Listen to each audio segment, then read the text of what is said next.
Chris Gunsberg, Owen Hilliard, Gregory Herford, Charles Jekyll, Jonathan Jow, Dylan Ma, Edward Mendel, Benedict de Matadezira, Mason Rozak, Ellie Sachs, Christian Sanford, Philip Spurn, Maxwell Victorino, and Chen Yang. Thank you, Mary. Ken? Thank you. Please join the Westfield High School Counseling Department for a series of evening forums to help students and parents navigate the high school years and plan for post-secondary options. Westfield High School students are also invited to Thursday Table Talks, a new program offered by the Westfield High School Counseling Department that offers students the chance to engage with counselors on a variety of topics during their lunch periods. The schedule of evening programs, along with information on Thursday Table Talks, is posted on the Westfield High School Counseling page and under News on the district website. Thank you. Thank you, Kent. Brendan? Sure thing. Congratulations to girls varsity volleyball coach Bev Torok on her recent 500th win. Coach Torok is just the third coach in Westfield High School history to reach 500 wins in a single sport. This is the second meeting in a row that we get to recognize Bev Torok. Kristen? At their first competition of the season, the Westfield High School Marching Band tied for first place with John P. Stevens High School to receive the highest score of the 12 performing bands. The Marching Blue Devils also earned the highest scores for Best Visual and Best Effects at the New Jersey Marching Band Directors Association competition in Piscataway on October 7th. This weekend, they will travel to the NJMBDA contest in East Brunswick, followed by the Bands of America Regional at Rutgers University and the NJMBDA State Championships held at the College of New Jersey on the last weekend of October. Congratulations and good luck to our Marching Blue Devils.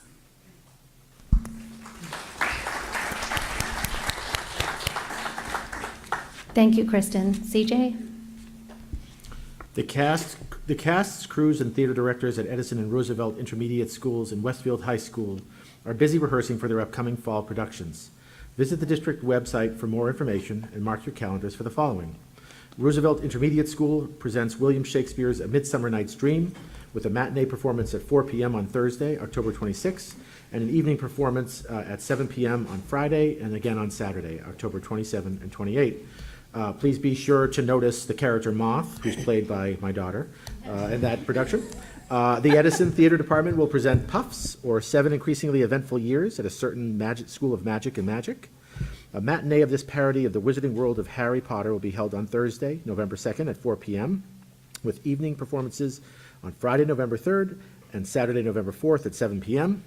The Westfield High School Theater Department will present Antigone, an adaptation based on one of the great Greek tragedies by Sophocles. A matinee performance will be held on Thursday, November 16 at 4 p.m., followed by evening performances on Friday and Saturday, November 17 and 18 at 7:30 p.m. Thank you, CJ. Sahar? Over the summer, 13 former 8th grade students at Edison Intermediate School were notified that they were regional winners in last spring's New Jersey Math League competition. The students, now in 9th grade, received the highest score among all Union County student competitors. Congratulations to the following students and their Math League advisors, Julia Torciello and Jacqueline Nascimento, who are both math teachers at Edison. And the following students are Annalise Bond, Elias Chang, Alex Fu, Kira Lukashenko, Justin O, Vivian Parech, Michael Prestupa, Evie Chen, Vivian Zhu, Zhou Zhu, Claire Yang, Leah Zaitman, and Benjamin Zhu. Congratulations. Thank you. Layla? 5 Westfield High School 12th grade students earned perfect scores on subject area tests of the June 2023 ACT. Catherine Kingary, who we just recognized, earned a perfect score on the overall ACT, along with perfect scores on the science, STEM, and reading subject tests.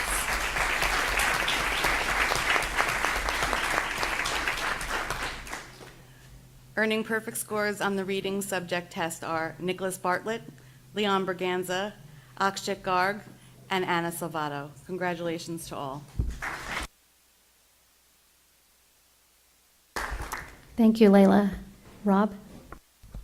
I have two. First, Westfield Public Schools will be closed on Thursday, November 9th and Friday, November 10th for teacher professional days consistent with the NJEA convention.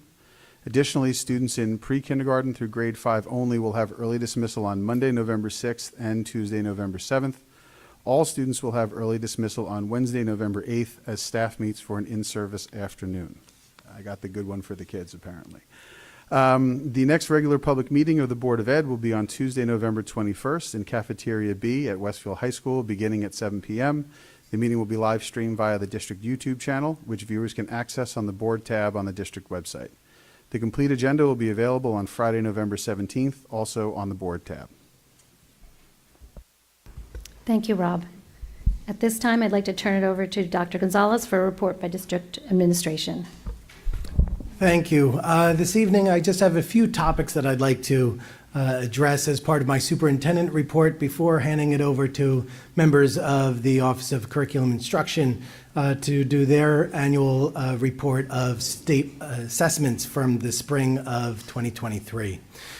To begin, I'd like to talk about the school self-assessment for determining HIB grades for the previous school year. Each school, through its safety and climate team, is required to evaluate its implementation of the Anti-Bullying Bill of Rights from June of the current year, of the prior year, through the end of the school year, using a self-assessment tool that's provided by the New Jersey Department of Education. The tool includes 8 core elements that address the Anti-Bullying Bill of Rights requirements for schools, and the teams must assign a rating for each indicator based upon the criteria and available documentation. The 8 core elements that make up the grade are as follows. The first is HIB programming. Second is training on HIB policy. Third is other staff instruction and training. Fourth is curriculum and instruction on HIB and related information. Fifth is related to HIB personnel. Sixth is school-level HIB reporting. Seventh is HIB investigative procedure. And then eighth is HIB reporting. All of that combines to create a grade for each school. And then new for this year is data, includes data regarding the preliminary determination. The preliminary determination defines the number of times the principal or a designee in the school made the preliminary determination that an incident or complaint was outside the scope of HIB and did not need to be investigated as HIB during the prior school year.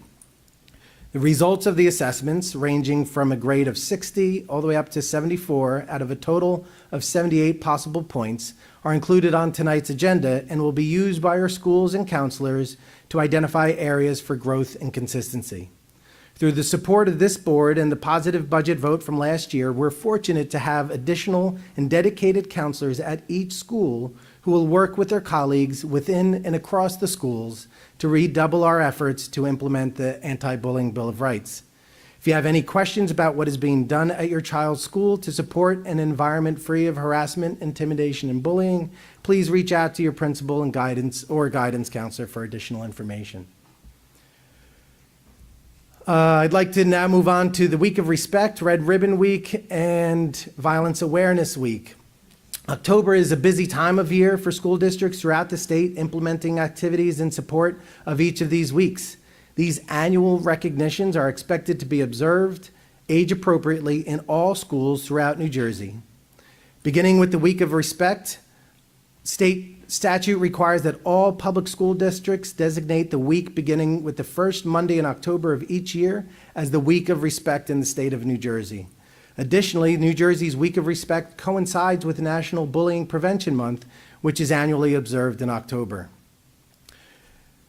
State statute also requires that the week beginning the third Monday of October in each year be designated as School Violence Awareness Week in New Jersey. This week affords a great opportunity for school districts to bring staff, students, parents, and law enforcement together to be active participants in the important work of violence prevention and school safety. Last but not least, we have Red Ribbon Week, which is a week that's sponsored by the U.S. Drug Enforcement Administration, in which we highlight the importance of living a drug-free life. It presents an opportunity for parents, educators, and communities to reinforce the drug-free message and share with their children throughout the year. Some examples of activities that took place throughout the year, throughout this month, include at Lincoln Early Childhood Center. The school encouraged students and parents to attend to the counselors section of the principal's newsletters, where they were able to gather information and activities about what took place during the Week of Respect. In Franklin School emphasized community through buddy classes and discussions on kindness and respect. In Jefferson Elementary School, morning announcements focused on respect and a special lesson for first graders on the topic. McKinley School had students participating in the Hands Are for Helping activity, pledging to keep McKinley safe, whereas Tamaulipas Elementary School also involved students in participating in a number of activities, dressing up to show respect during Spirit Week. At the intermediate level, we also had Spirit Week activities assigned to theme days, promoting different aspects of respect and violence awareness. And we also had sidewalk chalk art by 8th grade peer leaders promoting positive concepts for our students. And of course, at the high school, as reported, hosts Thursday table talks as a means to prevent anti-bullying during the Week of Respect. We also had an upstander pledge encouraging students to be upstanders against bullying. They held a No Place for Hate meeting during the week, and during school violence weeks, they introduced the Gaggle Threat Line, which promotes the opportunity for students to be able to report concerns through an anonymous mechanism that would be reviewed by the administration.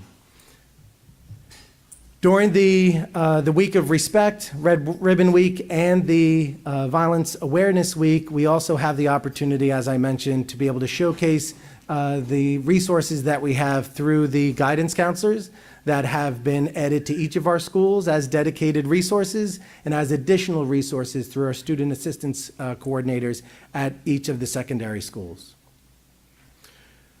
Moving on, I'd like to issue a statement or share a statement regarding the past week and concerns that I've received from members of the community regarding my recent communication. During that time, I received a number of emails. Some people thanked me. Others said my statement did not go far enough and that words matter. And I agree. Words do matter. As the superintendent of a school district with nearly 6,000 students and 900 staff members, my primary responsibility is to ensure the safety and well-being of all those students and staff in an environment that aligns with the mission of our district to educate all. It is my firm belief that my personal feelings about matters outside the jurisdiction of the school district on any given topic have no place in any of my communications with the school community. And since words matter, I choose to use my words, not to elevate violence and hate, but rather to focus my attention, to focus our attention on what matters most in our district. And what matters is what we as a school district are doing to support all students and staff. This is a responsibility I take very seriously and I'm 100% committed to uphold. As in the past, now and moving forward, our school counselors, administrators, and educators will work with our students to assist them during this difficult time. What are your outside views? I'd like to move on now. I'd like to ask the public to refrain from calling out. It's disruptive and it doesn't continue with our meeting. You will have a time to speak during public comment. You will have a time to speak during public comment. I'd like to move on now to the 2023-2028 Strategic Plan Overview. In June, the board approved the overarching goals and objectives that will guide us forward for the next 5 years and beyond. Over the summer, the administration had identified key outcomes that we could reasonably achieve within the next 5 years. Recognizing that this work is in addition to and not in place of the other work we must do to run the district, we are extremely cognizant of how much we take on all at once. Over the course of the implementation of this plan, the administration will work closely with the Board of Education to further develop timelines and deliverables to guide future decisions around staffing, programs, facilities, budgets, and referendums. Tonight, I formally present the Strategic Plan Year 1, which includes an overview of the mission, purpose, process, goals, objectives, outcomes, Year 1 activities, and progress monitoring indicators. Details and activities for years 2 through 5 will depend on the progress and outcomes of the prior year. Therefore, each year, the board will review and approve the activities planned for each respective year. While a public-facing PDF on the strategic plan is available in the agenda and is posted on the strategic plan portal on the website, we also produced this 8-minute video to help explain the process and the plan, and we look forward to providing you with updates during board meetings and our newsletter about the progress we are making in each area. Ms. McGinn?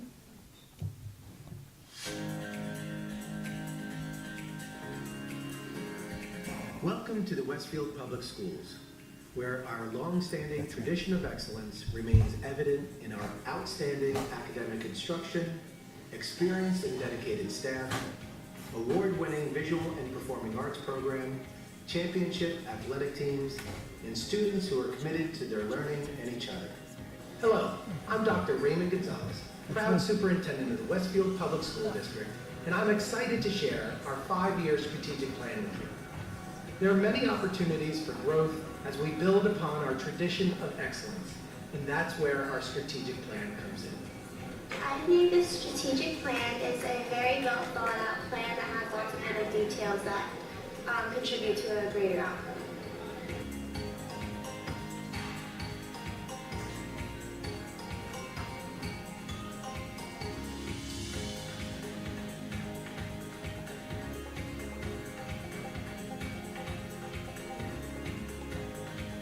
In September 2022, the district began work on a blueprint that defines our priorities and vision for the next 5 years. This year-long strategic planning process brought together all members of the community to work toward a common purpose, a series of deliverable goals and objectives to shape the future of the school district. A strategic plan is focused on what the school needs to work on and how to strengthen the school district as a whole, encompassing it around its students and what their needs, the teachers and their needs, any faculty, staff, and what parents think is necessary for the school to flourish and provide the best education for its students. And everyone's needs are different. For instance, my needs aren't going to be the same as one of my classmates. And as a school district, you want to make sure you cover everyone's needs, you want to make sure everyone's comfortable, you want to make sure everyone's heard.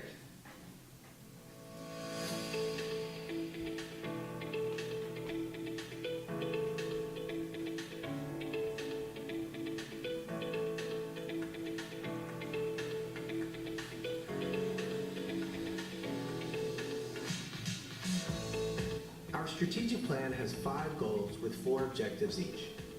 The plan reflects months of thoughtful and data-driven work by the Strategic Planning Council, made up of district staff and board members. We are extremely grateful to the more than 3,300 students, parents, staff, and community members who provided valuable input through surveys and in-person sessions. Our strategic plan goals are as follows. The first goal is to deepen the learning experiences of all students to prepare them for their future. Fostering inclusive and enriching learning experiences for all students is the very bread and butter of our mission. This goal focuses on what we teach and how we teach it in a way that nourishes the growth and development of every student. Goal number 2 promotes school culture, programs, and practices that prioritize wellness. A wellness-centered approach recognizes that the physical, emotional, and mental well-being of students is inseparable from their academic growth. Goal number 3, increase diversity, equity, and inclusivity across academic and extracurricular programs. This is not merely a matter of fairness. When we prioritize diversity, equity, and inclusivity, we prepare students to navigate a globalized world and to become compassionate, socially aware citizens. Goal number 4, strengthen the relationship between the schools, the district, and the community. A strong connection between the school district and the community creates a sense of shared responsibility for the success of our students, promoting a culture of support and engagement. Goal number 5 is to develop a comprehensive finance and facilities plan that will allow the district to achieve all other aspects of this strategic plan. This 5-year finance and facilities plan is an indispensable outline that will serve as the backbone of the district's long-term success and sustainability. Our finance and facilities plan incorporates many investments in our students, including a referendum to address full-day kindergarten, update our aging buildings, and align with 21st century teaching practices. I think a strategic plan is a plan to work towards goals using new and innovative ideas.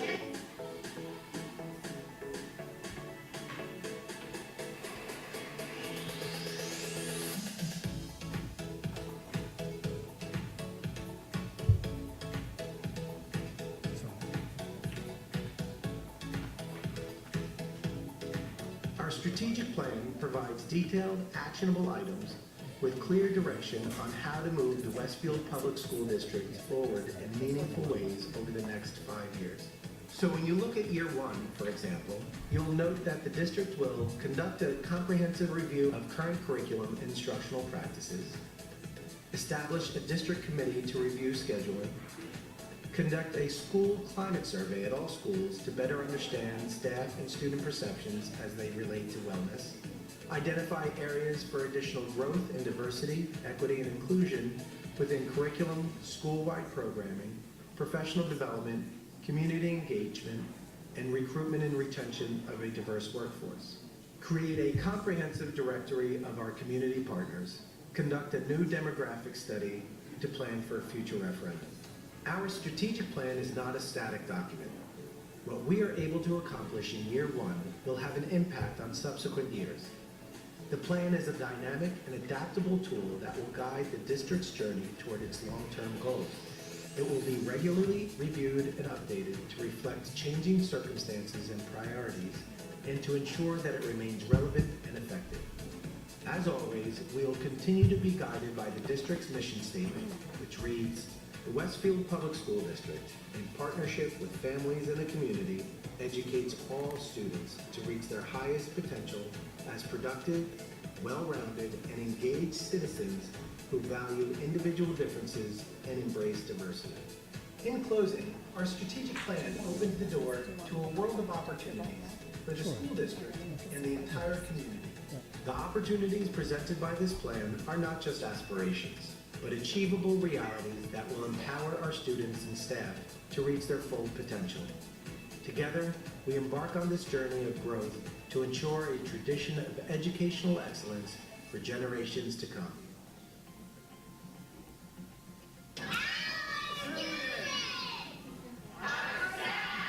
Our families, Our schools, our community, Nuestra visión, our vision. our future.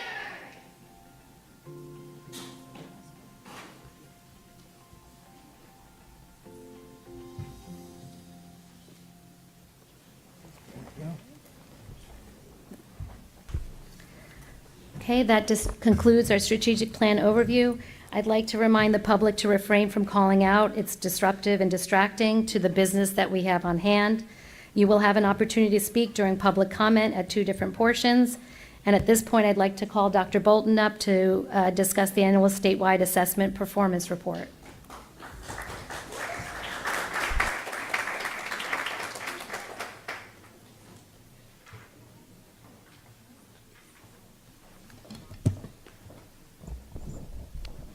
Good evening.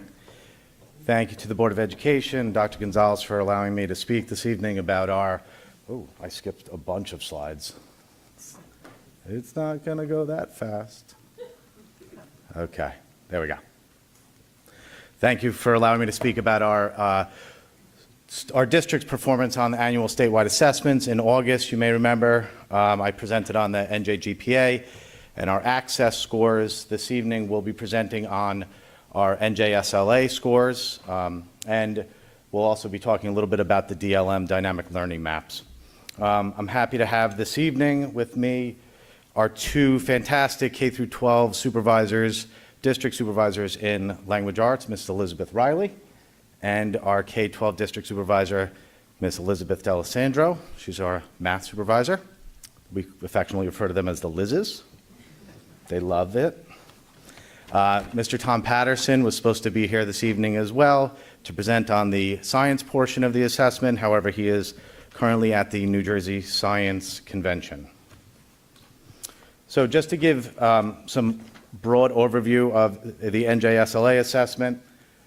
The NJSLA assessment is an assessment that all students in our schools take from grades 3 to 9 in English language arts, mathematics, and science. Students take the NJSLA science in grades 5, 8, and 11.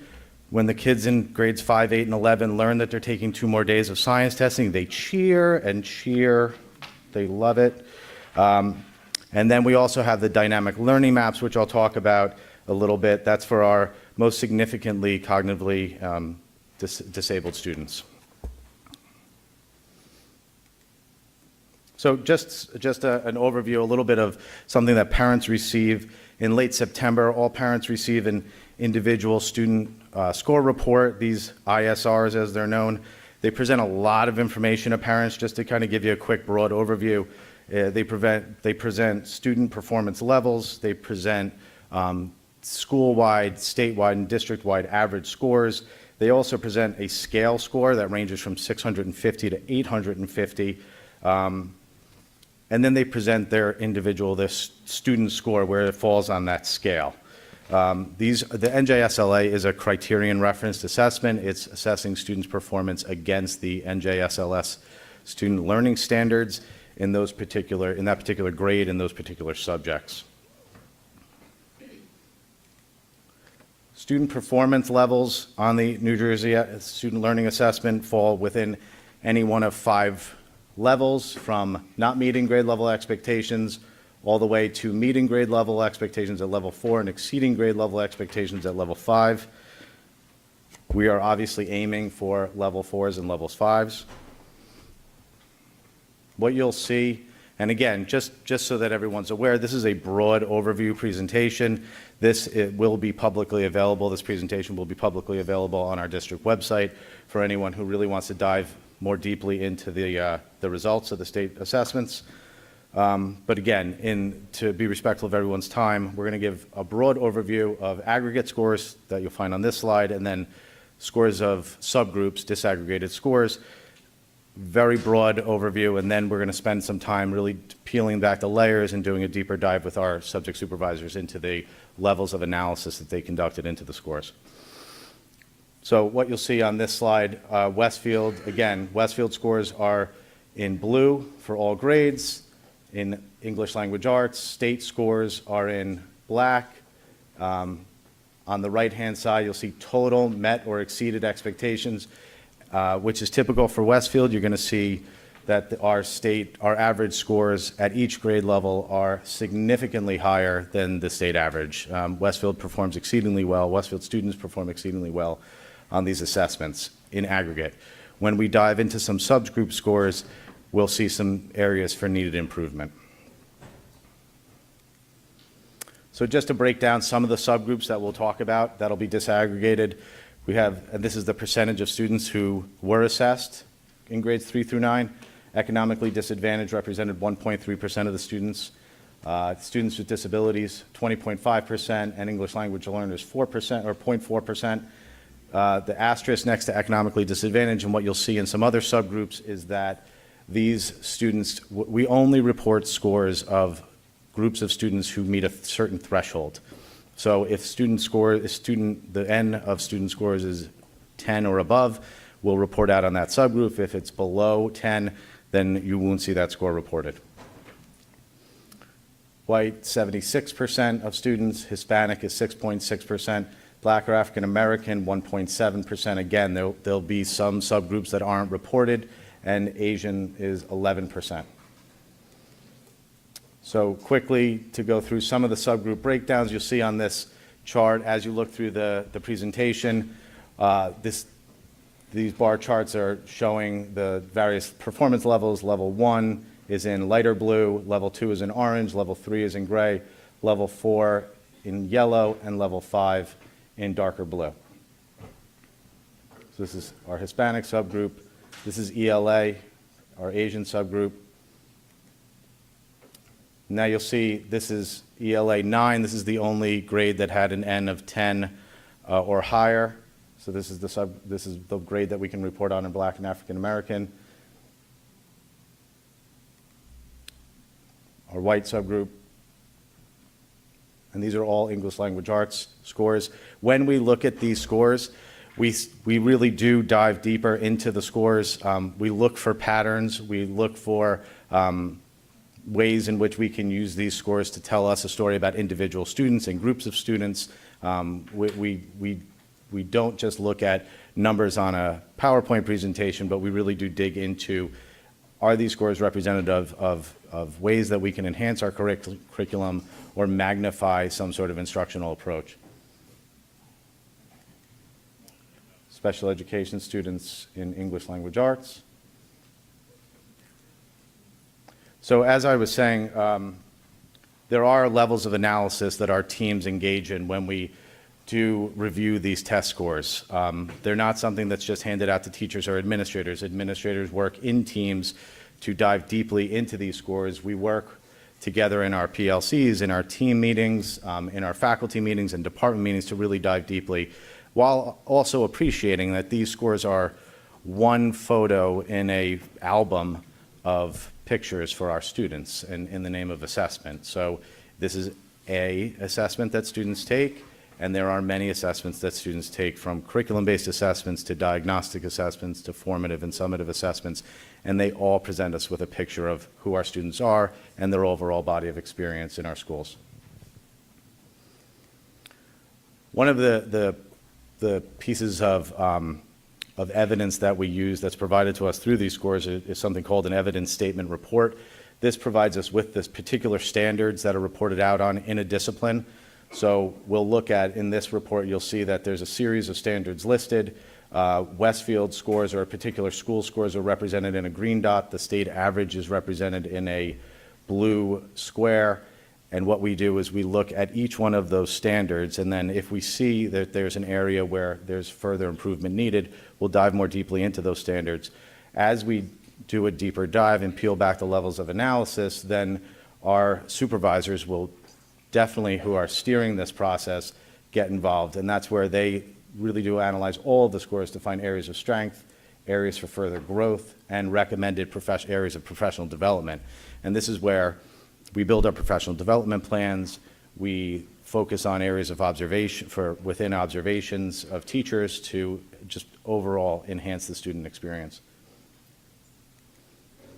At this time, I'm going to turn it over to Mrs. Liz Riley, who's going to report out on our English language arts scores at each level.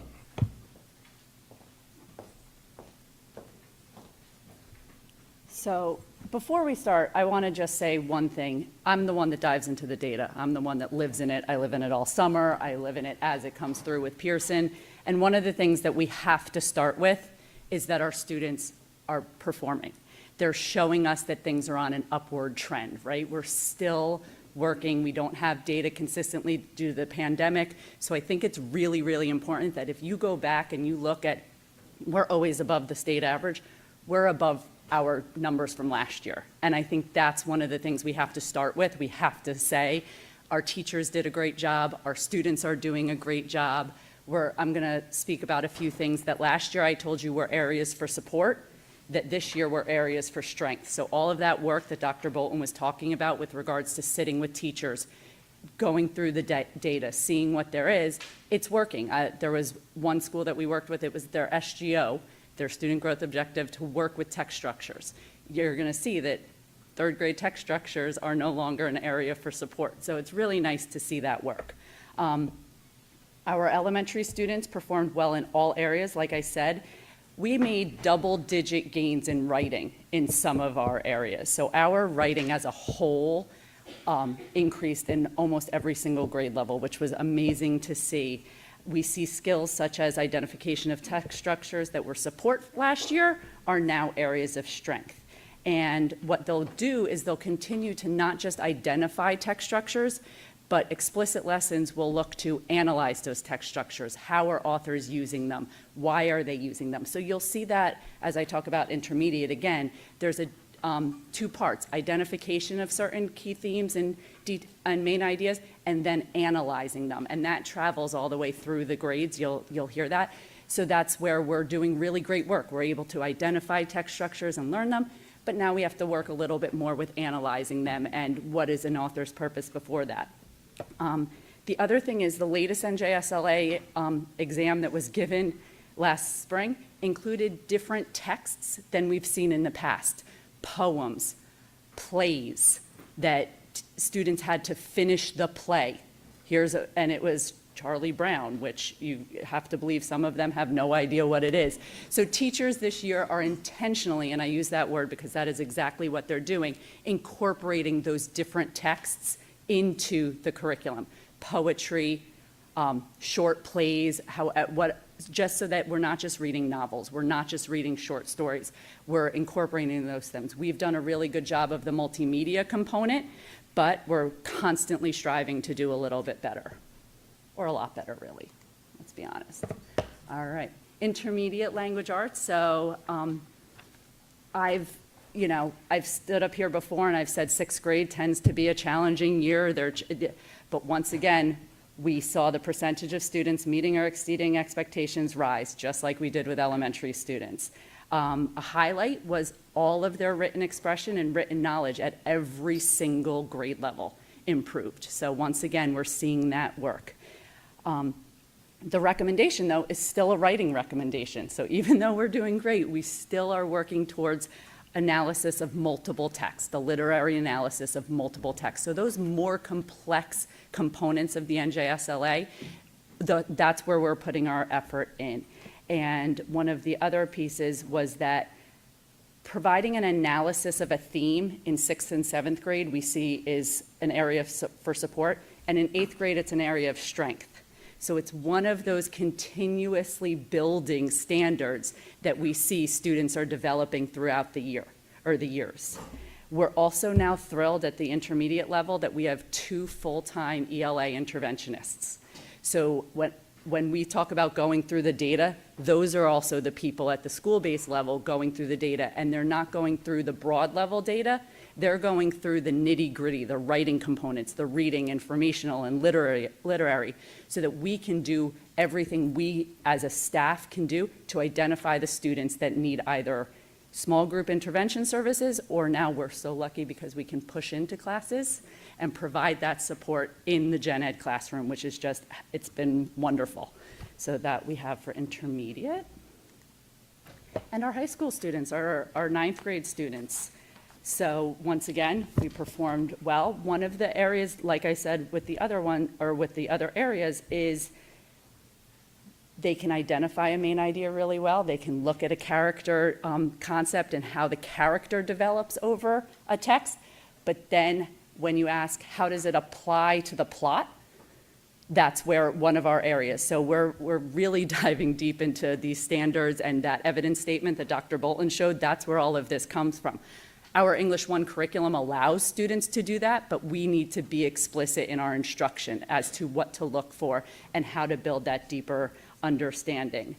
And at the high school, we support them in multiple ways. We have our applications course, we have our English Resource Center. We've had over 100 appointments only so far in our English Resource Center, so students are using it. They can bring any English assignment, whether it be reading, writing based, they can make an appointment, or they can drop in.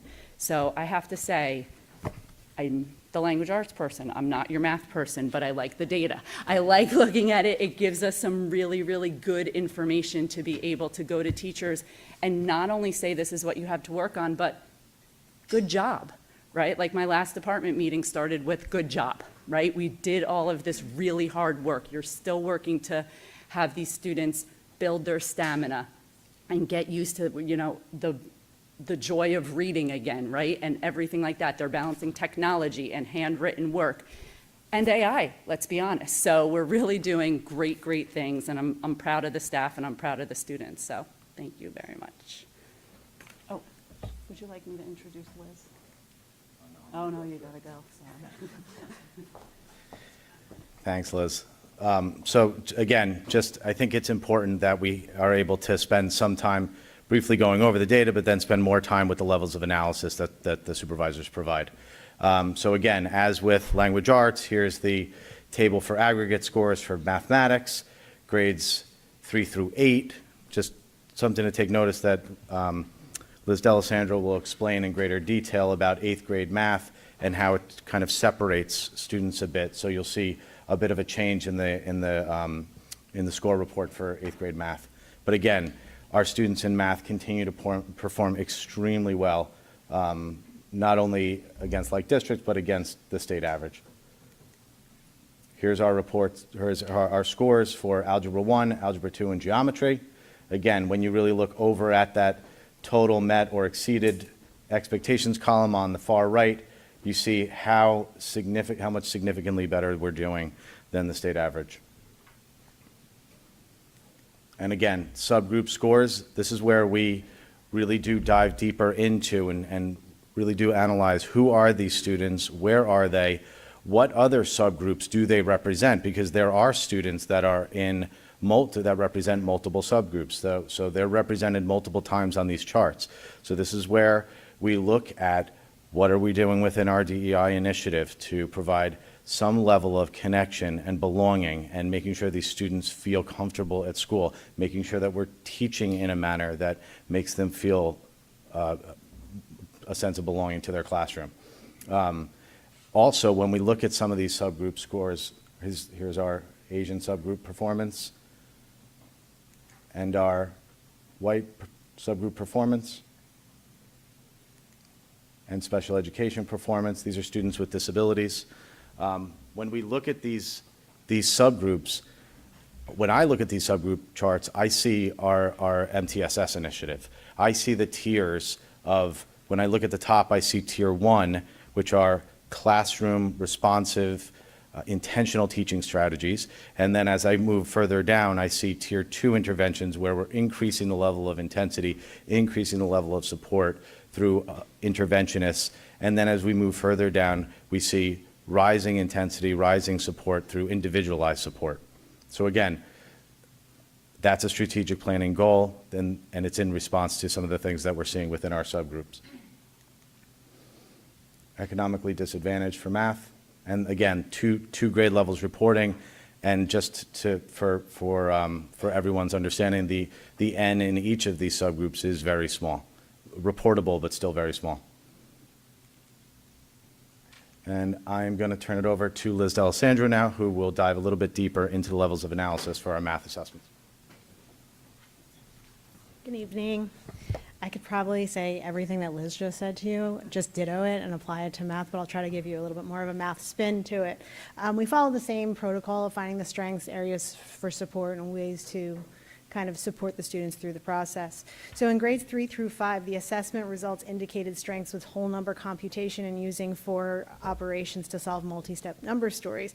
But the shining light at the elementary level was in all 3 grades we found notable improvement in the areas of students' ability to explain and justify their reasoning. And last year, that was an area of concern for us, so we made huge improvements. In fact, in one of the grades, there was a 21% increase in their modeling capabilities. So what we put into effect last year with a lot more of being able to provide students with collaborative experience of problem solving is paying off. And that is a plan that I'll talk to you about a little bit further along. Numbers stories involving fractions and mixed numbers. Those of you that experienced fractions at a young age, I'm sure you all might have had that moment where fractions didn't quite make sense. We still need some work there. It's just not one of our strengths, but we're going to keep pushing on it. So while we had all the improvements in the reasoning and modeling, we're going to continue to provide those opportunities like I had mentioned, but we also have the support of our K-12 math program follows through with that problem solving. So they will continue to have it. So even if this is a fifth grader last year and is now a sixth grader, they're going to be experiencing those same opportunities at the middle school level, no matter which middle school they are at.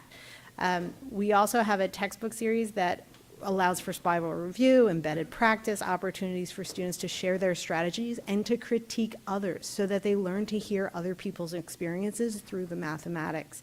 And we also have opportunities for differentiation, not only for remediation, but also for enrichment. In addition, at the elementary level, we have the Achieve program that we work with the teachers on how to provide that one-on-one support that students might need during their process, and also try to promote them out of the program when they have reached their potential. At the intermediate level, there we go. This slide pertains only to the students that took the grade 6, grade 7, and grade 8 math assessments. And I say that because there are students at our intermediate schools that are taking high school level mathematics courses. So the 7th grade is the first time that students have leveled math courses, and that affects which tests that they take based on the state standards. So 43% of last year's 8th graders took the Math 8 test, whereas the remaining 57% of our students either took the Algebra 1 or the Geometry test, which is why their scores are a little bit different when you get to that 8th grade test. In addition, 97% of last year's 7th graders took the Math 7 test, even though we have 2 different math courses at the 7th grade level. They are still all qualified for Math 7. It's only students that might be taking Algebra 1 at the middle school that are taking a different test, and that's what represents 3% of our population. So the results from those 3 assessments indicated strengths in the areas of rational number operations and proportional reasoning with linear models. But we do need to focus more on recognizing equivalence in different equation representations as well as scientific notation. The challenging part with scientific notation is we spend so much time on those other big things that scientific notation tends to be right around the time of the test. So we're working on the scheduling to see if we can find a way to make that happen. So to support students in the 6 through 8 levels, we've added math interventionists at each of the intermediate schools thanks to the public support of last year's budget. And the intervention program will work to support students during class discussions through a push-in model as well as in small group pull-out sessions.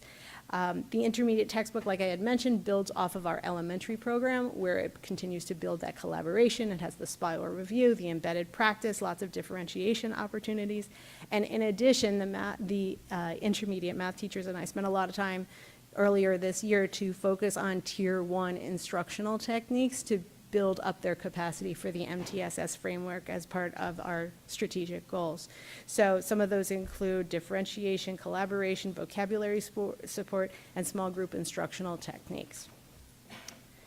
Moving on to the high school, this is where we've got a smorgasbord, shall we say, of different testing.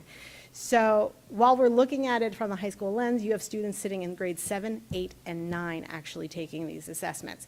So for the Algebra 1 assessment, 43% of the students tested were 9th graders, but 57% of them were 7th or 8th graders taking the test. For the Geometry assessment, 90% of the students taking the test were 9th graders, but 10% were 8th graders. Of the 9th graders who took these math assessments, 47% took Algebra 1, 50% took Geometry, and 3% took Algebra 2. So in the Algebra 1 assessment, the results indicated a strength in the areas of reasoning with linear, exponential, and quadratic functions. However, solving quadratic functions using the specific method of completing the squares was a challenging part. So we're going to have to work on that. Geometry assessment indicated strengths with applying geometric reasoning within the coordinate setting, as well as calculating arc length, sectors, and volumes. But when they needed to apply similarity concepts with transformations, that needed a little bit more support. So we've brought that to the attention of the teachers, and they're working to find out ways on how they can kind of enforce that throughout their lessons. Once again, the strength with the high school math program is a focus on the collaboration. So working together on practice examples using reasoning and modeling to solve math and real-world problems is always part of our classroom experience. They also have frequent opportunities to refine, justify, and communicate their thinking. So we will be using the release test items as ways to kind of bring the students up to speed on how to interpret the questions. We always pull from those as like support techniques.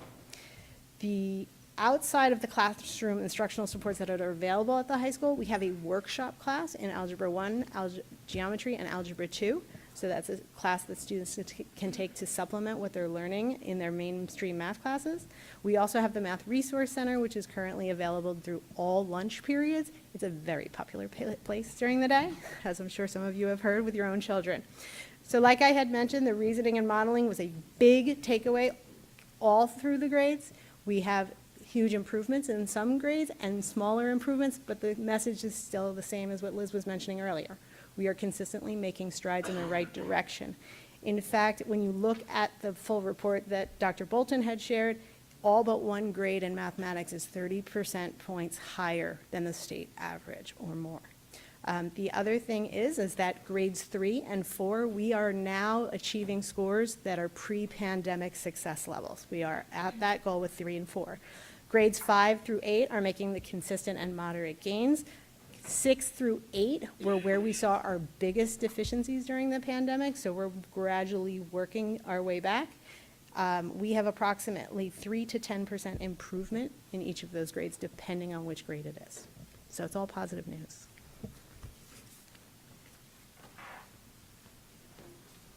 Thanks, Liz.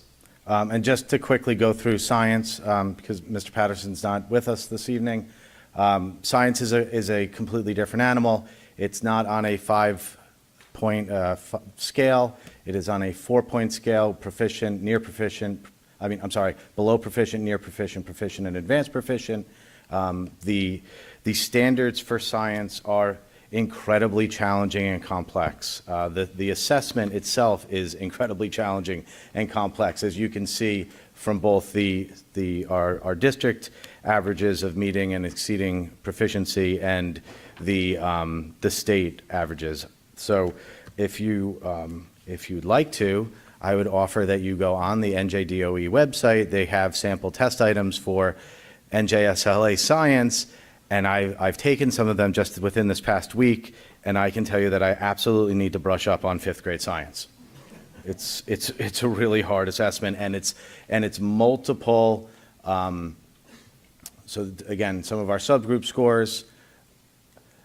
It's the issue with the science assessment is that it is there's multiple answers within one question, and students can often lose all credit for one mistake on a multiple answer problem. So that is obviously proven to be a challenge. The other challenge with the science assessment is that it's treated differently. There's a 4-point scale instead of a 5-point scale. The scale is different, and we don't get the level of reporting from the state. Like those evidence statements that everybody's reported out as so valuable, we don't receive those from the state for the science assessment. So we really do go back to our curriculum-based assessments, our diagnostic assessments that we're using within our science program, observations of students and observations of teachers to really gauge where we need to enhance our curriculum, where we need to change our sequencing. So, again, science at the elementary, intermediate, and high school, we continue to show strength in recognizing patterns and relationships. Students definitely need to continue to focus on questioning, argumentation skills, and the claim evidence reasoning process structure. That's something that if you ask one of your children about CER, they'll groan and say they hear it all day long, claim evidence and reasoning, because they do. Intermediate student modeling development remains a strong area. That's a foundational element of our science curriculum, and students do need to continue to work on data interpretation and graphing. High school, strengths are in data interpretation and communicating information, and students continue to work on questioning and modeling skills. So really quickly, the DLM, we only had as a district 5 students assessed through the DLM. The DLM stands for Dynamic Learning Maps. It is an assessment very similar to the NJSLA, but designed to accommodate our most significantly disabled students. It's an assessment that has truly built-in modifications and accommodations, so student accessibility in this exam is completely different and individualized. Again, we don't report out on scores for a number under 10. So there's really no report to share.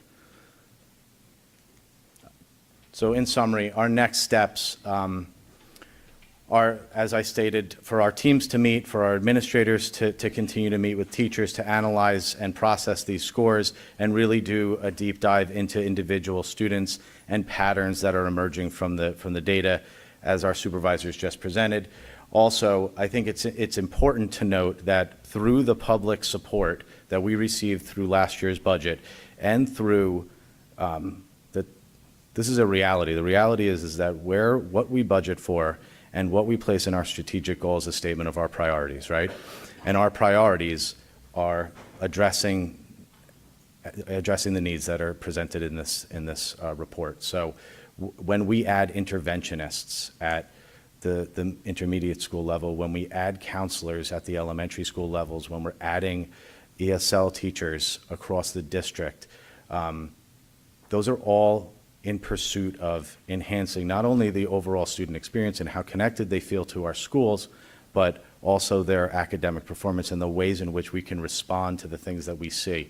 So as our supervisors are impressed and happy to see the progress that we're making, I'm thrilled to stand here this year because of the public support for a budget and say, we're developing the resources to respond to the needs. Rather than just say, teachers are going to have to work harder and longer, we can say, we have resources that we need to respond to the things that we're seeing in the data.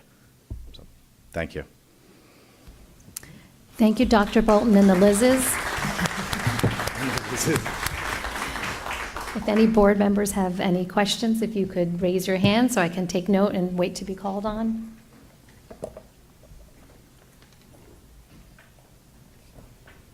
Did you have it here? Okay. Okay, go ahead, Mary. Thanks. Hi. This could be for any of you guys, but just so the community is aware, for a student to be identified to need Achieve or an interventionist, what kind of data do you use? I mean, it's not just the testing. Yes, obviously. so that's a really great question, and that comes back to this is one picture in a photo album, right? So there is never going to be a time where a student is identified solely through the use of NJSLA data. It's a one piece of data that we need to triangulate against the student's lived experience, and that's what I would say to any of the parents who are here or to you. If you receive an individual student, your student's individual score report, and you say, this doesn't look like my student's typical performance, this is aberrant, I would pick up the phone and I would call the students, I would call the principal, I would call the counselor and kind of dive a little bit deeper. Because again, these scores represent 3 to 4 days in the lived experience of a student. And lots of things can interfere with that. Thank you. Sahar? So first, I want to thank you all for that excellent presentation. I know, and thank the staff. I know that all of this is a result of a lot of work.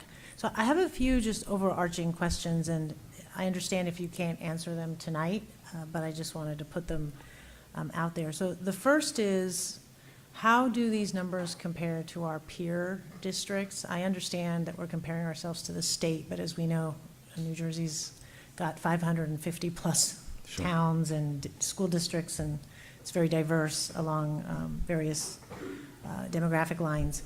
So I'm curious just to know, how are we at the same level of, and I'll just throw out cities, they don't necessarily have to be peer institutions, but, or excuse me, peer cities, but Millburn, Summit, Livingston, Scotch Plains, the towns that people think about when they're trying to decide where to live based on school quality, which is usually why people move to places like Westfield. So that's the first. The second is comparing to the pre-COVID years, and one of you mentioned this, which I thought was a really important point, because I suspect every school district across the country dipped in its performance measures because of all the challenges that came with COVID. And I'm thrilled to see that we've gone up, so that's wonderful news. But I think it would be helpful to know, have we gone up based on pre-COVID, or is this really just catching up, right? Which is a little bit of a different type of progress. And then The other issue is, every year when we get this excellent presentation, it's quite noticeable that our minority students, particularly Hispanic, and we don't have a lot of numbers on African American because the numbers are just so low, but that they're performing less than their white or Asian counterparts, particularly in terms of less than 4, right? 4 is proficient, but below that, presumably, it sounds like that's below grade level, which is important, problematic. So I'm just curious to know what strategies are in place to make sure that there aren't those group-based racial disparities for that 7% of our population. Thank you. Yes, so your first statement about like school districts, those are reports, and unfortunately, the reports from the state are not coincided with the reports that we give publicly. So the state does release and it's available on their website. They list the scores of every single school district and broken down by subgroup. And those are things when they're released, we're absolutely going to dive into them and draw some level comparisons just to see, again, for internal measures to see how we're compared. And again, that helps us as a school district to talk to some of these people that we are colleagues with in other districts to see, is it a programming thing? Is it a time structure thing? Some areas that you probably noticed that are identified in our strategic plan. That those are areas within our school structures that might be different in other schools, and they could have an impact. So that absolutely happens, and it will continue to happen. Pre-COVID levels, I would say yes, there was a massive dip during COVID in our school performance, and there was also years of no testing as well. So, and I know the kids were really upset with no testing. So we're happy to have it back, but we are getting right to pre-COVID levels. So one of the difficult things when we're looking at trends across state testing is that 2018, 2019 was the first year that the state administered the NJSLA when they moved from PARC. So we had a new test that year. So that was 2018, 2019. Well, 2019, 2020, we know what happened then. And then 2020, 2021, we had no testing. So while we can compare and look at pre-pandemic, it's still really hard to do so. And right when we're about to have a good chunk of data now, we just adopted new standards at the state level. That was just done last week. So who knows what that will do for state testing moving forward. So right when we have enough data to really look at, we're going to have a new test. So I think that's just an important part to note, that the test format has changed. So while we have all of that and we do look at that, it's just not as reliable as we would hope it would be. So, yeah. So those are tough answers to question, not simply from a looking at the numbers, but also from a design standpoint, how the tests change over the years. And then with regard to subgroup performance, that's absolutely something that we look at and plan for. And even to again, it's a priority of ours as a district, and that's why it's reflected in our strategic plan. To the extent that it's even informing our professional development, I can tell you on last Monday, every elementary school and intermediate school teacher took part in professional development that was specifically focused on subgroup performance and building culturally competent teaching strategies to ensure that student subgroup performance is not only just the performance of these students, but also their overall experiences being impacted. Thank you. Sorry, just one quick follow-up is, I can't help but note what you highlighted, which is our science numbers are really, really low. And I realize the state is also really, really low, but again, I personally don't care about what the state does. It's more about Sure. what our students do, and a significant, it seems like most of them are less than 50%. And so I just raise that to say, I hope that the staff will let the board know and the superintendent know, and I'm sure you are, about the resources that you need in order to help that program, because change requires resources, it requires investment. And so I know you all are doing everything you can, but those numbers are a little bit worrisome.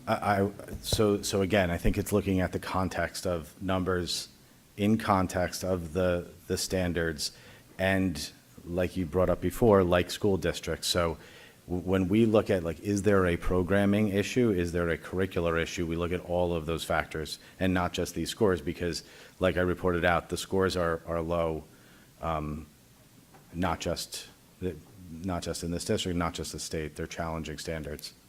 And again, the nature of the assessment is also challenging. Thank you. Thank you.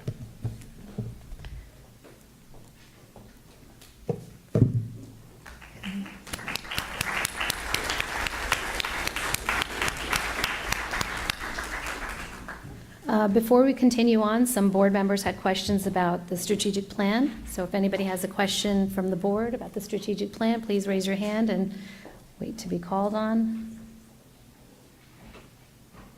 Okay, go ahead, Rob. Sure.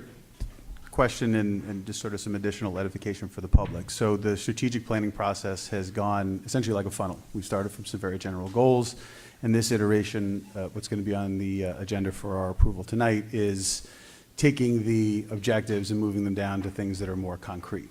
The question then becomes, when do we start getting the specific projects and deadlines and timelines and budgets that go along with all of that? I know in our committees, we're talking about, we're sort of taking the next steps ahead on this process already, as far as what can we do and how can we start planning ahead for budgeting and making sure that whatever we're going to talk about and say we can accomplish because we've got the money, the space, and the data to do it.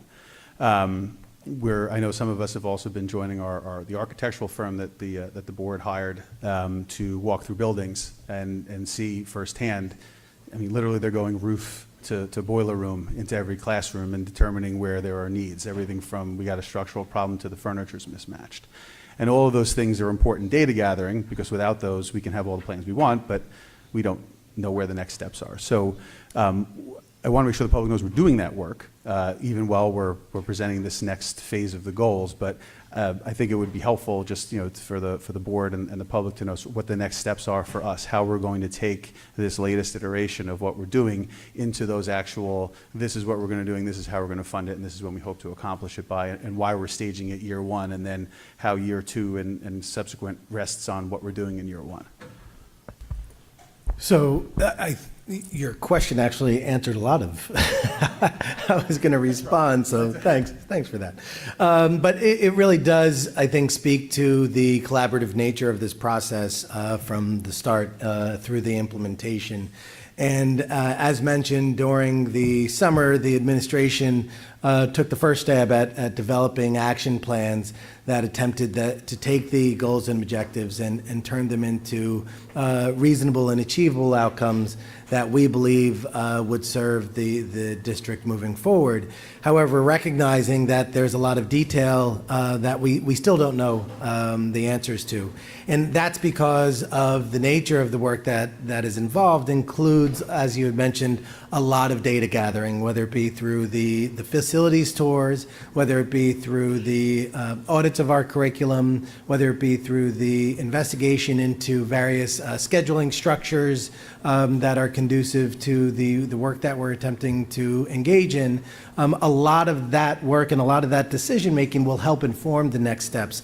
So over the course of this year and over the course of future years, that work will take part and take place in our committees through the Board of Education, working with the administration in order to see, as had been mentioned, what do we need in order to move the district forward? How are we gathering this information? What are we gathering from this information that helps to inform the next steps? And at that point, and only at that point, then could we start to assign and ascribe resources, whether it be time, whether it be staff, whether it be budgets. And based upon all of that, we will be able to then identify specific deliverables and timelines. So let's take, just as an example, a referendum, a future referendum. Well, a future referendum, whether it be for full-day kindergarten and or the expansion or enhancements of our facilities, is all dependent on the work that's taking place over the course of this year.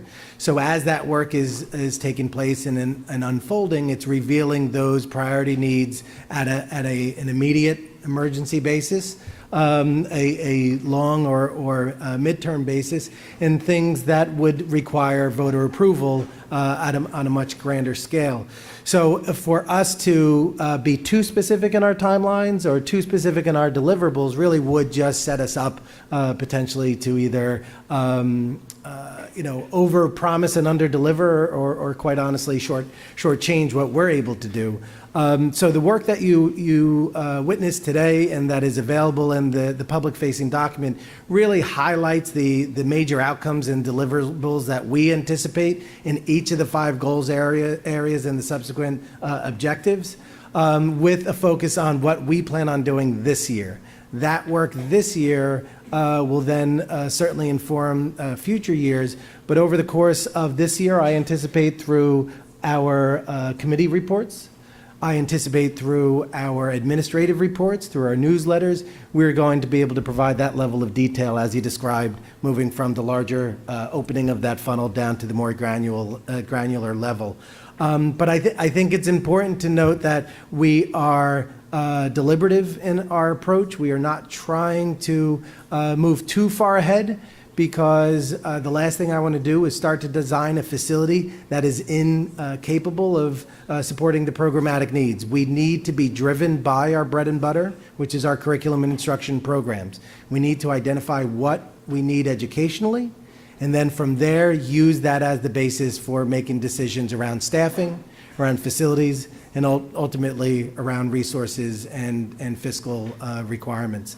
So I would say it's an evolving experience, but it's an evolving experience that will continue to be part of the work that guides the administration and the board, and quite honestly, the public, in that synergistic experience to move the district forward.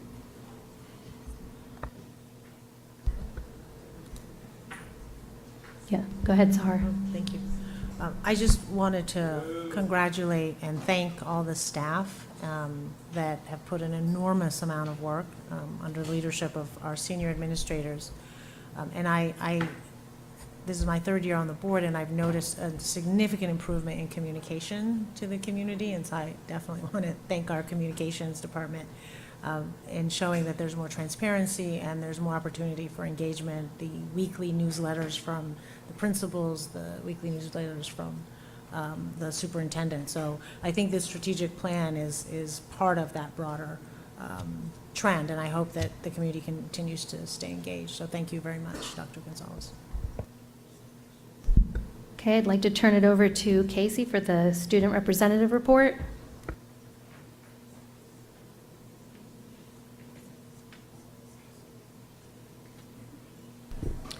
The past few weeks have been very eventful at Westfield High School. Since the last board meeting, WHS held successful back-to-school night, over 65 clubs participated in Club Day, and the cast and crew of the fall play Antigone have been hard at work rehearsing before their opening night in November.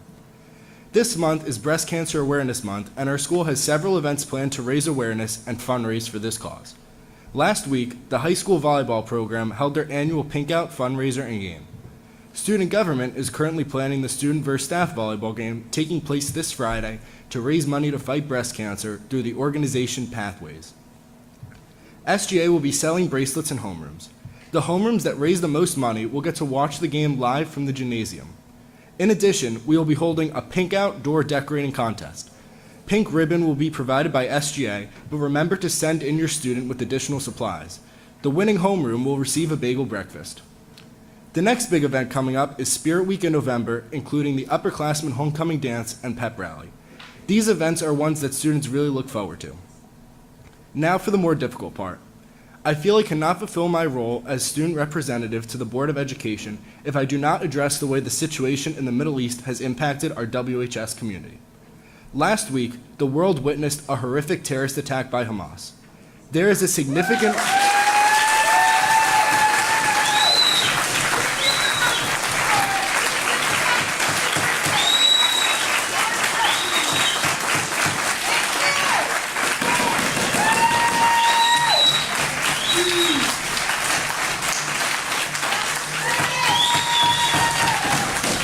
Can we please let him finish?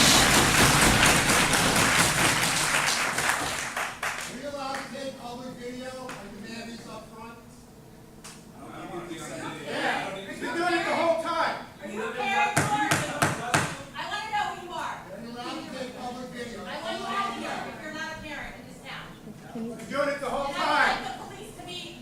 I make a motion for 10-minute recess.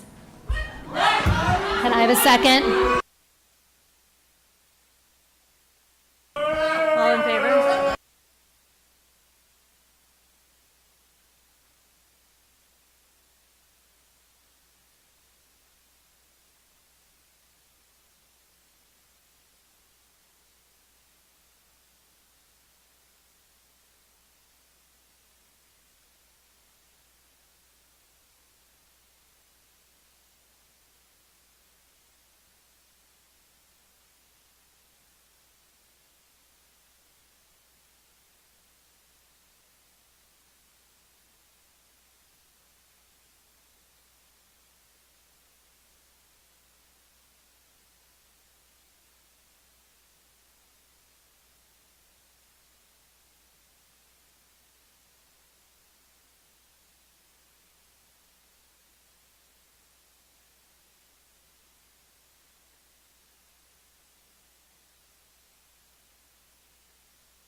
Excuse me.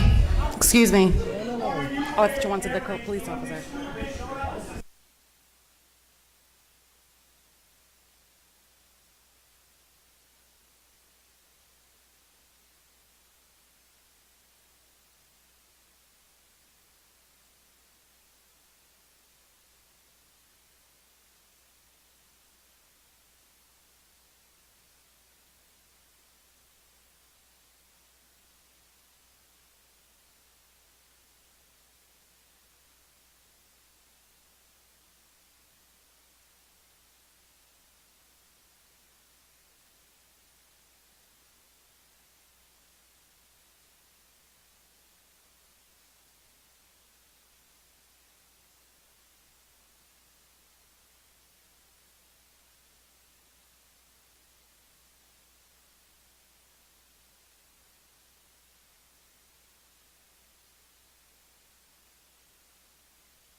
Please note that as we're trying to conduct business, we cannot conduct business with the disorderly conduct of the public.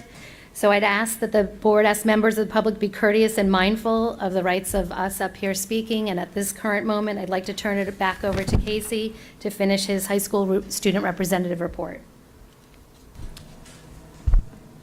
There is a significant Jewish population within WHS, and especially after the issues with swastikas in our school's bathrooms 2 years ago, they are scared right now, and a showing of support from the school itself would go a long way. Student groups have taken the lead and have mobilized to provide support for the student body. No Place for Hate and the Jewish Culture and Development Club teamed up to host an after-school reflection yesterday. This event was open to the entire student body as well as faculty. The meeting was used as an opportunity for people to get their feelings out in a safe space and to provide support for all people affected by this war going forward. Westfield High School has always done a good job of graduating well-informed, empathetic citizens. In these difficult times, let us continue to live up to this goal. Thank you.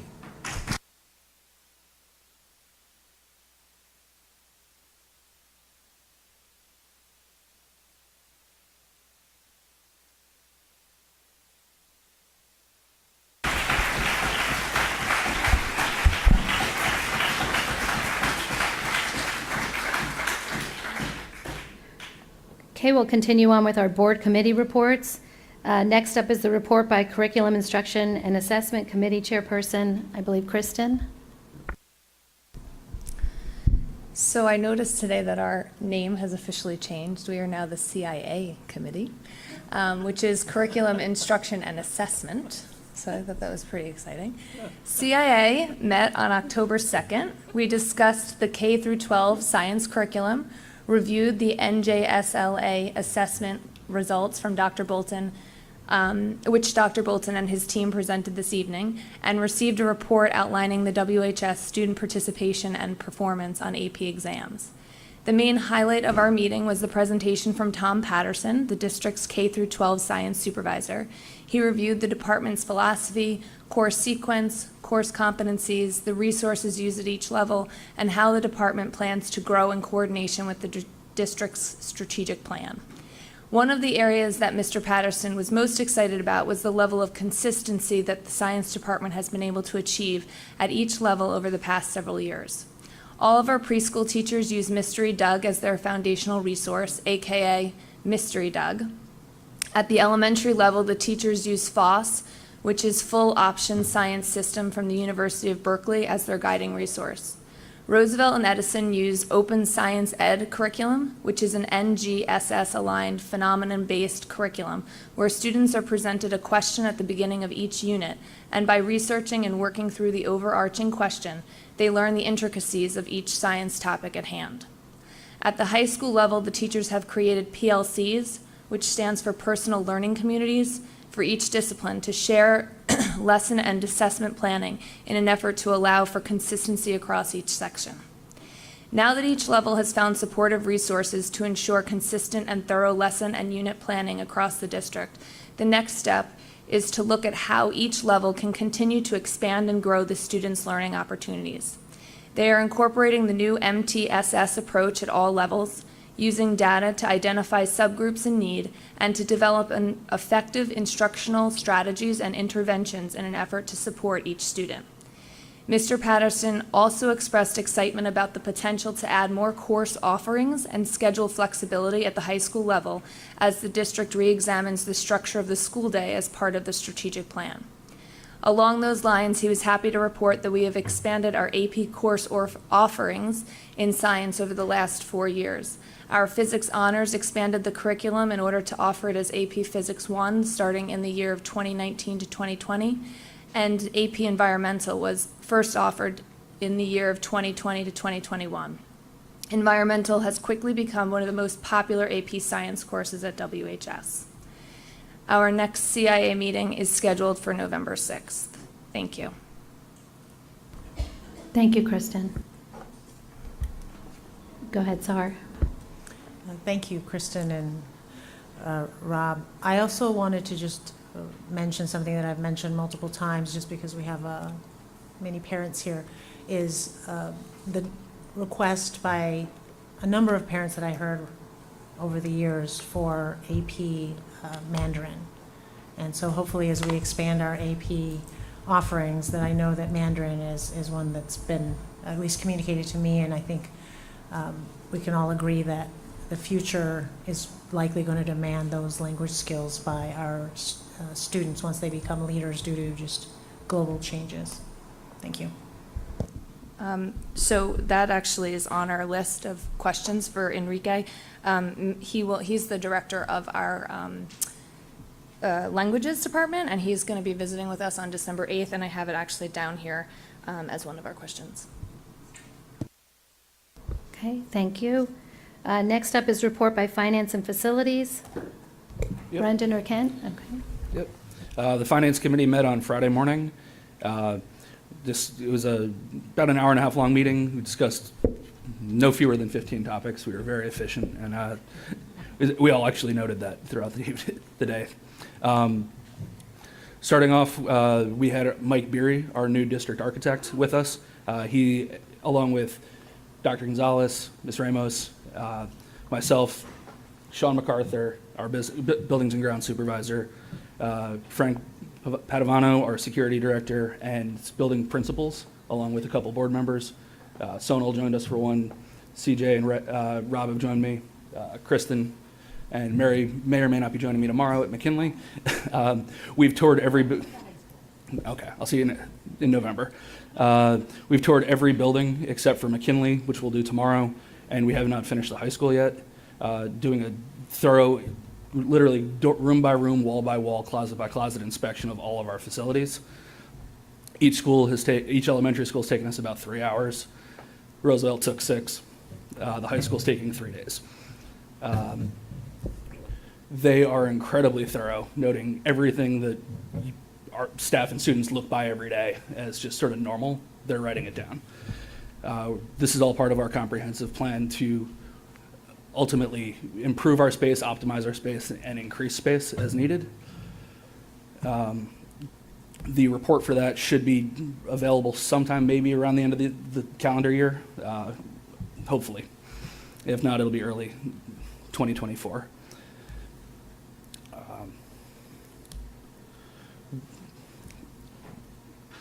We have contracted with Advocate, it's a third-party provider, to analyze our food service offerings in the past, and we are expanding our cooperation with them to analyze our custodial staff and equipment, mostly equipment, to find out if we're all doing the same things in every building, if we have the right size staff and the right allocation of staff to best optimize what we're doing in those departments.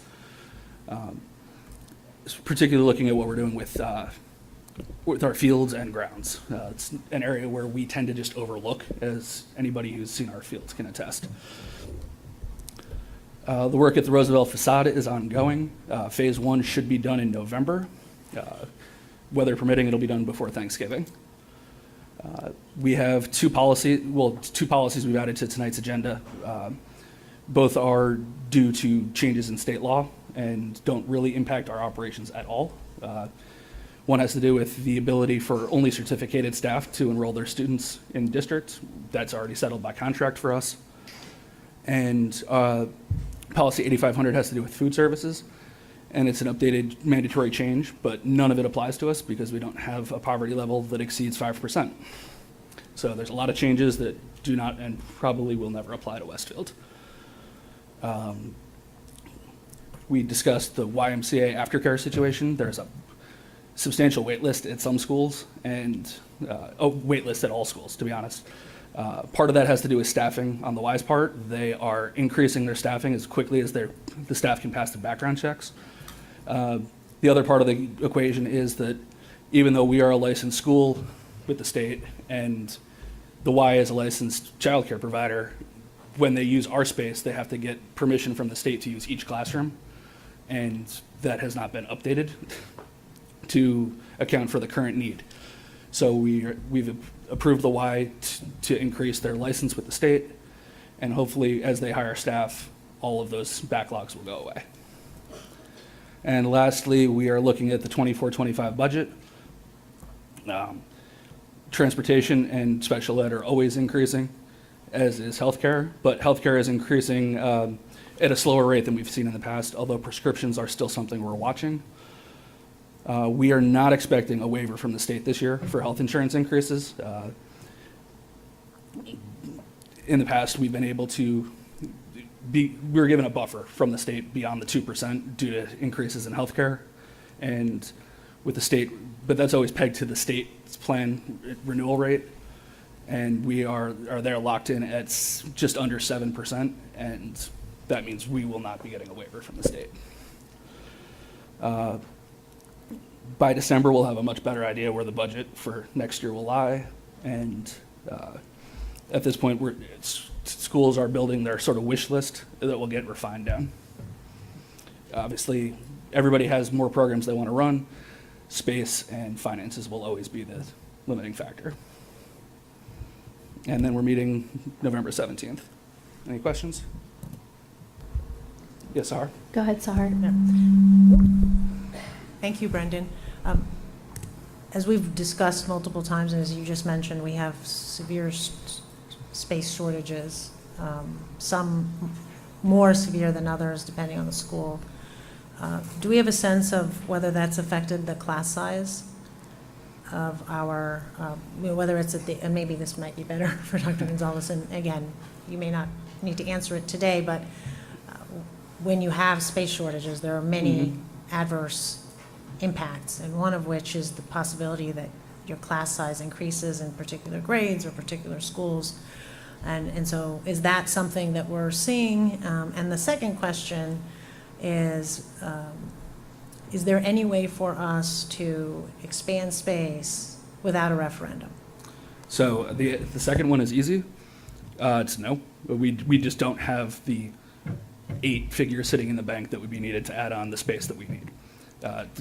That's a very simple question. It's an unfortunate question. I mean, it's an unfortunate answer, but obligating the taxpayers to 30 years of payments should require voter approval.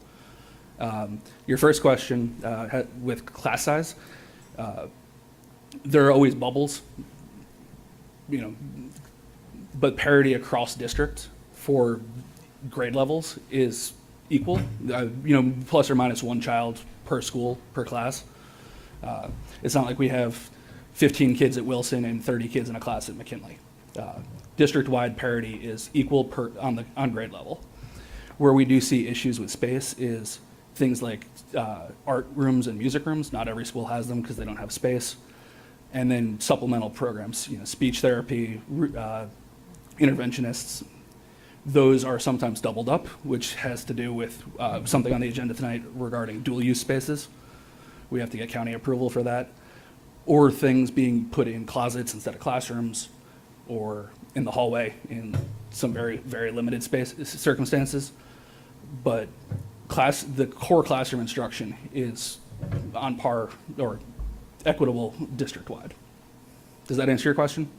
Yeah, I just wanted to confirm, is that accurate, Dr. Gonzalez, with the class sizes? It's accurate, and it's also part of the demographic study that we're going to be conducting. I know the Finance and Facilities Committee had spoken about the different options, but included in the options will also be a functional capacity study as well. And one last thing that I forgot to mention. Once again, we went out to bid for busing, and we had to reject those bids because they were too high. State law is very clear about the lowest qualified bidder. We have to award the contract, but if it's beyond our budget, we can reject those bids.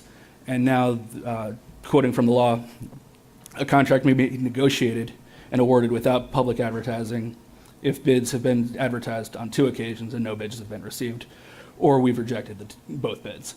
So now Patty has the opportunity to negotiate with mostly Durham to... No, that's just coach busing. Oh, just coach busing. That's just the coach busing bid. Yep. We've had nothing but problems with bidding buses, so... but now we get to negotiate instead of relying on voluntary bids. Thank you, Brendan. Policies, Personnel, and Governance Committee, Mary? Thank you. The Policy, Personnel, and Governance Committee met on October 5th. For policies, we have been slowly but surely reviewing the district bylaws and policies and checking to see how they compare to Strauss-Esme bylaws, and also what we have come up with for the strategic plan and the board handbook. So in our agenda tonight for first reading, a couple of the policies that we revised based on Strauss-Esme is our mission statement. Well, our mission statement is being aligned with what came out of our strategic planning. Policy 0155 on board committees, we recommend to adopt the Strauss-Esme version and update the handbook to include section on board liaisons. Policy 0164, conduct of board meeting. There were additional sections added to the Strauss-Esme policy, including addenda, board member submissions, and board member responsibility.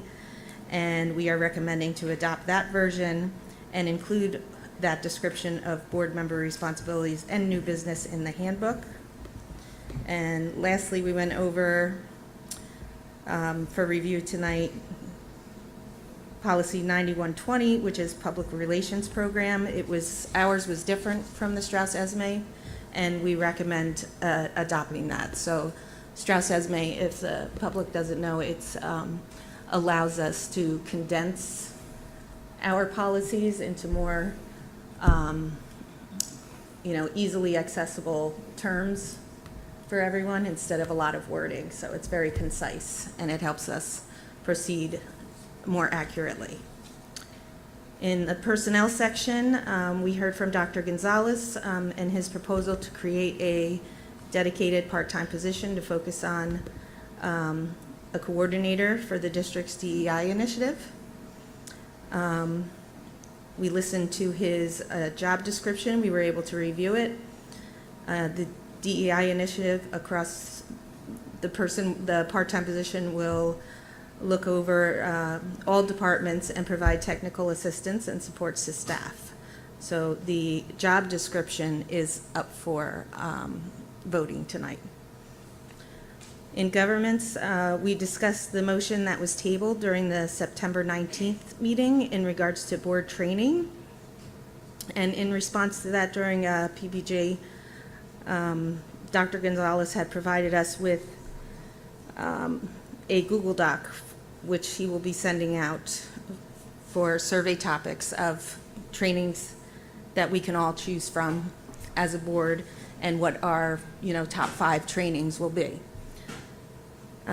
He was also able to provide us in his superintendent check-in with some dates that our representative will be able to come and give these trainings to us. So if you look on the last superintendent check-in, those are dates on there that we can use for those trainings. Lastly, in regards to HIB, I know Dr. Gonzalez had informed us of the 2022-2023 self-assessment. And also on the agenda tonight is an updated list of anti-bullying specialists who will be used to conduct HIB investigations under the law. And that is it. Our next meeting is November 2nd. Yes. Thank you, Mary. Brendan? Yeah. Just one question. With regard to the DEI coordinator, Yes. are we envisioning that being a stipended position for existing staff or an addition of staff? I'll let Dr. Gonzalez. It would be a part-time position, so it would be a salaried position based upon a 1/5 of a full-time equivalent. It would not be added as a stipend. Okay.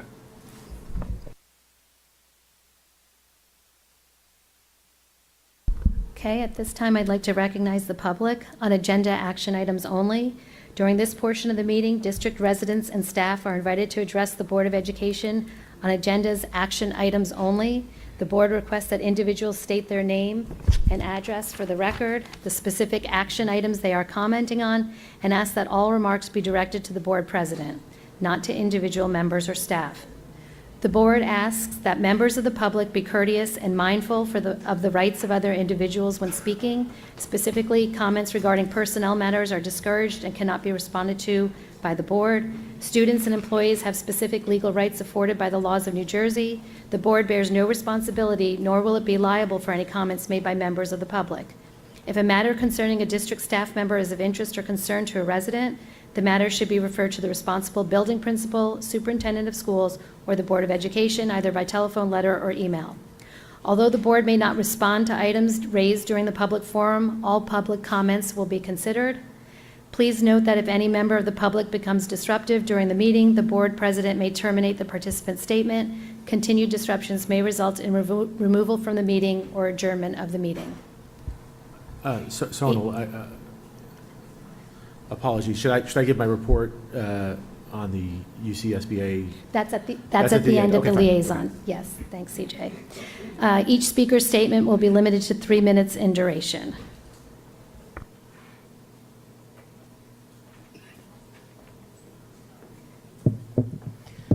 Mr. Chairman, ladies and gentlemen, members of the board, my name is Ken Rotter.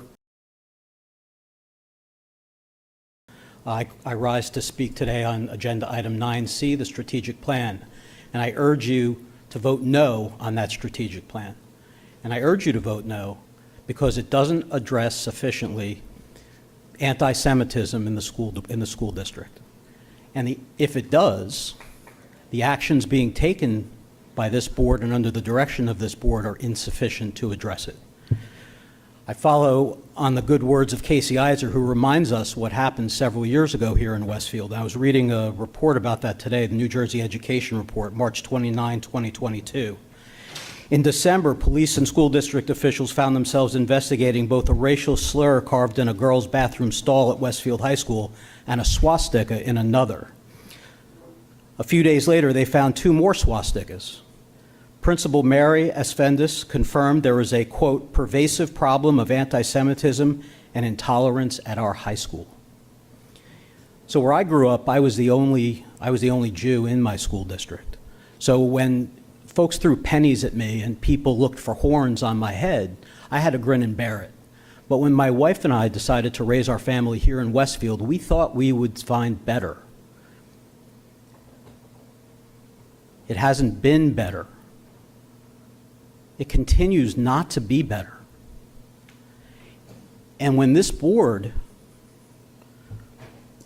doesn't provide sufficient guidance to its staff members to be able to call out the anti-Semitism in a way that makes Jewish parents and their children feel like they're safe, feel like they are not the subjects of anti-Semitism in this district.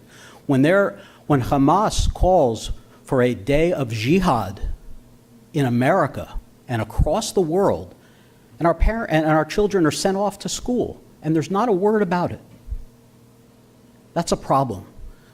So, as school board members, all of you have your own feelings about what's going on in Israel and Gaza. But you're not here to protect the children and the parents of Israel. And you're not here to protect the children, you're sure not here to protect the children and the parents of Gaza. You're here to protect the children and the parents of Westfield.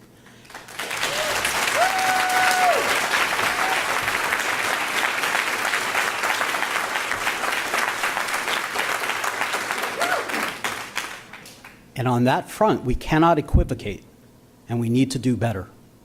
Thank you.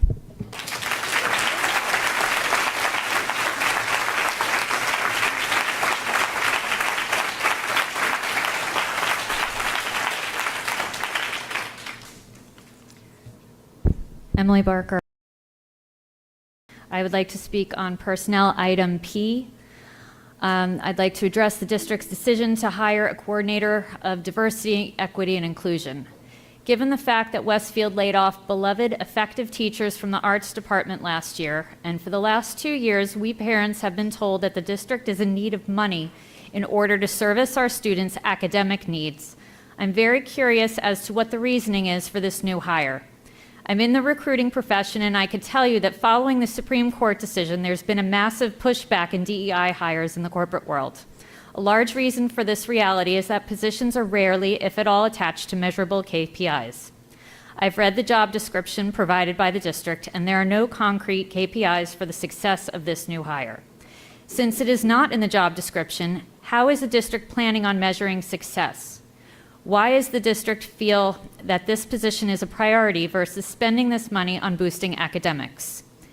In addition, from my professional experience, DEI practices focus on African American, Latino, and Native American populations. It's been well documented that over 90% of hate incidents in the Westfield School District over the last 5 years have been against Jewish students. Jewish people are not included as a focus of DEI, so I ask, why does the Westfield School District feel compelled to spend the limited funds we have on a hire that will not serve the students who are continually being targeted? Please explain.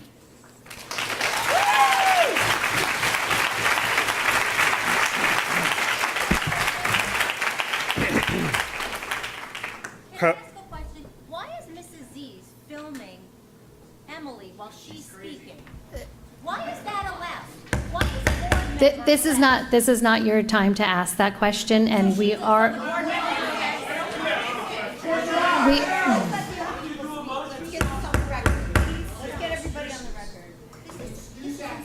There is a. Well, Can I go?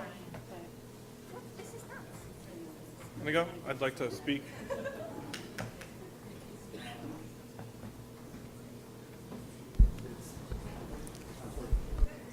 please proceed. Kyle George. My agenda action items are Personnel Item P, the creation of a new position called District Coordinator of DEI, and Governance C, the 5-year strategic plan. Before I begin, I need everyone to challenge their preconceived connotation of what DEI means. Of course, we want our schools to be inclusive. This isn't much more complicated than instilling the golden rule as a core value. What I'm talking about tonight is institutionalized DEI, like this new position. First, about the plan. This 20-page plan sets a very low bar and pushes an agenda that will not improve the success of our children. The document is word soup. There's nothing in it about academic excellence. 4 or 5 goals are focused on SEL and DEI. How is that strategic? It's full of wordy and vague objectives that don't really mean much, except that they'll be used to provide cover for things that we don't really want or need. Case in point is the new DEI coordinator position on the agenda. I'm going to give you 4 reasons why this position is a bad idea. Reason 1, we can't afford it. A year ago, despite the tears of current students, you laid off beloved teachers because we didn't have the money.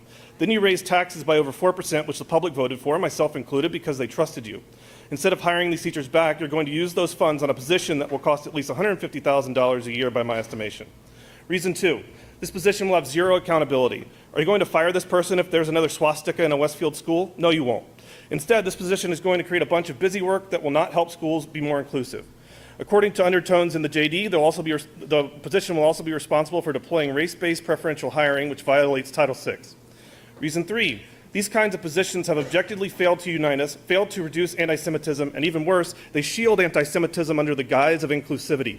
Just look at all the college campuses nationwide, places like Harvard and NYU, where pro-terrorist rallies were held celebrating the rape and murder of innocent Jews. College campuses have had embedded CRT and DEI administrators for years. Is this what the result of DEI looks like? People chanting from the river to the sea, Palestine will be free, a terror battle cry that calls for the annihilation of Jews in Israel? Many of these administrators stood idly by and did nothing about it. Video from the University of Washington, where one of those pro-terror rallies was held, showed Jewish students pleading, crying even, with administrators to protect them, fearing for their lives. They want us dead, they said. Please help, they said. Administrators said there was nothing they could do. In 2020, this district had the Racial Literacy Initiative, which included materials that promoted the BLM organization in K-5. After Jews were slaughtered in Israel, BLM organizations around the country didn't stand in solidarity with Jews. They supported Hamas. BLM Chicago tweeted an artist rendering celebrating a paragliding Hamas terrorist. These festering wounds breeding anti-Semitism are a direct product of the moral failure to call out evil in the name of inclusivity. Reason 4, finally look at who's pushing DEI. The biggest champions of DEI on this board are the distinguished professor of critical race theory and chief anti-Israel from the river to the sea tweeter Sahar Aziz, seconded by her sole supporter, Mr. Jelinas, who is against parental rights. That should tell you something. In conclusion, I urge you to vote no on Personnel P and reconsider Governance C.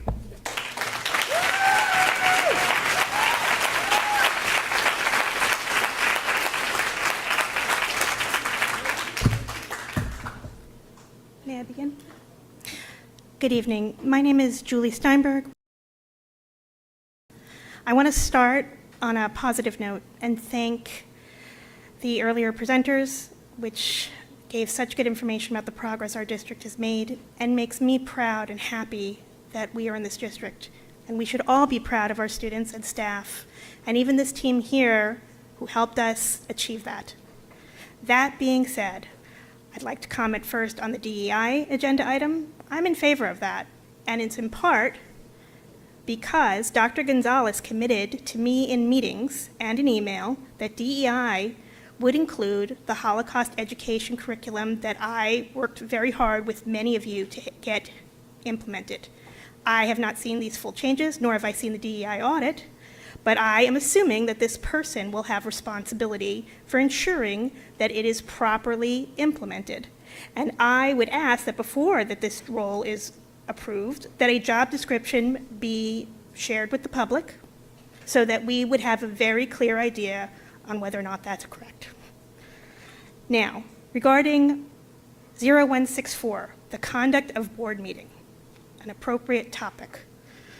I was shocked to see an already anemic policy pared down even further. I could not believe the removal of sections on board member responsibility and submissions, which were quite limited to begin with, pared down detail for the action agenda, so it's not clear whether or not governance items, personnel items, finance and facility items are going to be updated. The update should be there's no update, but it should be on every single agenda item.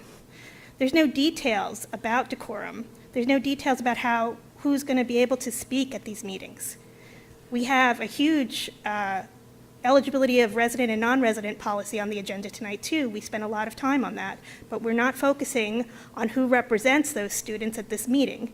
It should be Westfield residents and staff.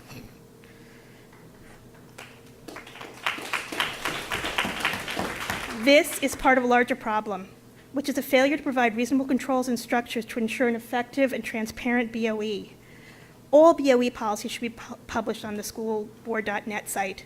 There should be other clear policy, including ethics and escalation and resolution for infractions. Rules and responsibilities need to be clearly laid out. Expectations on decorum, both for the public and for the BOE, in meetings and out of meetings, should be laid out with clear guidelines and escalation steps, as well as consequences for noncompliance. And I agree, training requirements for BOE members should be included, and they should be included in job descriptions for the BOE.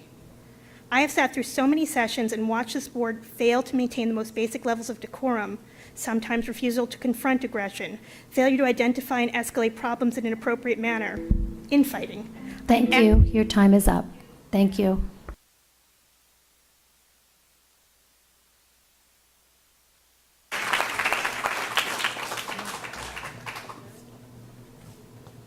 Okay, Christine Binder, why is she filming me while I'm speaking? Why are you filming speakers, okay, that are coming? But Do you I have have a something right. to address at an action I do have item? something to address. This section is on before I action item address agendas it, only. How do you not stop this, though? You're the president of the board. We have a policy that does allow for this, for You have a recording. policy Yes. for your board members For to the record? public and a board member. I understand this is recorded.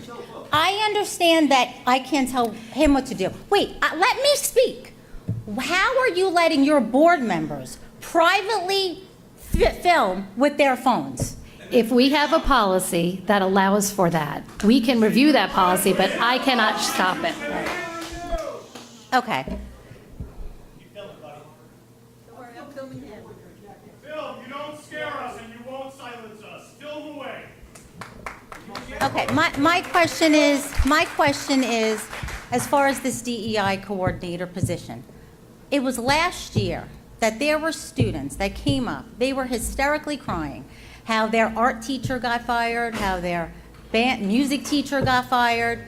These positions these people were let go. It was the saddest thing to see. There were students, parents, how these people, changed their children's life. Now all of a sudden we have money for a DEI coordinator position? I just don't understand this. Thank you.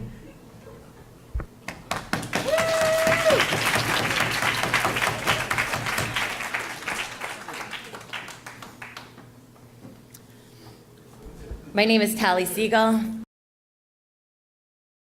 I'm also here to address the issue of DEI coordinator, which I'm actually shocked that we have not had before. I just want to know, how many people in this room were afraid to send their children to school in the last 10 days? Well, on the morning of October 7th, many of us woke up from our sleep only to enter the greatest nightmare that we have ever had in our lives. Thousands of Hamas terrorists entered innocent towns and homes of civilians, brutally murdering, raping, burning, beheading thousands of innocent babies, children, women, and elderly. Okay, I'm sorry, this needs to be This has to do with my DEI statement and how- coordinator. Yes, it exactly has to do with the DEI. I know that the Israeli-Palestinian conflict is complex. However, the amount of lies and misinformation that's spread laced with hatred and anti-Semitism towards Israel is incredible. Hamas's charter states that our struggle against the Jews is very great and very serious and calls for the eventual creation of a state in Palestine in place of Israel with the obliteration and dissolution of Israel and Jewish people. They have stated this very clearly since the beginning of their existence, and this weekend they have shown us that they mean it. The scariest thing that has happened is that after this brutal attacks for the world to see, broadcast by Hamas themselves, poisonous anti-Semitic rallies and hate popped up in great volumes all over this world. In the face of this monstrous and inhuman brutality, people have sprung out to praise the largest terrorist attack that has ever occurred against the world and the largest attack against the Jewish people since the Holocaust. The very next day, before any military defense was even contemplated, a board member of this Board of Education posted on her LinkedIn profile, and I will just put one little quote out there. The few dozen Israelis being held by Hamas fighters, over 200 we've learned at this point, pales in comparison to 2 million Palestinians being held hostage in Israel in an open prison for the last 2 decades. We're talking about babies, little children, Holocaust survivors, Jews, non-Jews, and citizens of so many countries around the world. Anyone who contemplates siding with brutal murderers, let alone defend them, does not belong on our school board. This is equivalent to defending Al-Qaeda. Give my time. This is equivalent to defending Al-Qaeda on the morning of September 12th. This is not the person that I think should be looking out for our children's best interests. I also wish that Dr. Gonzalez would have taken the time to understand where we're coming from and make us and our children feel safe and welcome in the school community at this time. However, I can't thank you because you did not do that. You made us feel alienated, defenseless, insignificant,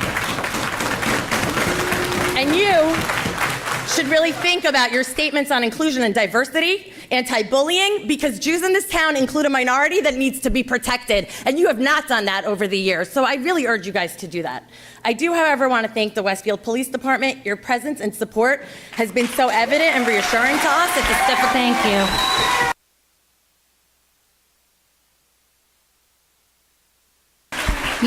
you. Your time is up. Thank you. Your time is up. Thank you. Your time is up.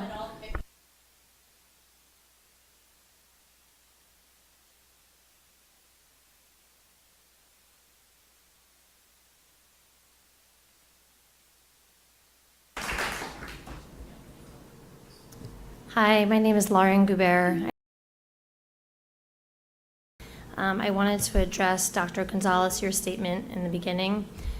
I stand before you today not just as... This is not an action item, agenda item, so you would have to save this to the later, the second part of public comment. I wanted to address DEI. This needs to address an action item, otherwise it needs to be wait until the second section of public comment. This has to do with DEI, so let me try, and then if you want me to stop, I will. I stand before you today not just as a Jewish resident, but as a mother of 4 children shaped by the actions and decisions made by this community. Our town thrives when it is united and all of its members feel safe, respected, and understood. Moral clarity is essential in our roles as educators and community leaders. The situation in the Middle East is undoubtedly complex, but there is a clear line regarding the actions of Hamas, a recognized terrorist organization responsible for the murders of Israelis. I'm sorry, this is not regarding an action item. It is not about the DEI position. You can finish your comment in the second When I portion. finish, you'll see, 'cause I- This is not something we can listen to at this time. This is for action item, agenda items only. How much longer is that? That will be in the second portion Which after will be we. when? That will be in the second portion where you can speak about any Like, topic. I don't know, how many more minutes is that I until then? cannot answer that question. Sorry, thank you.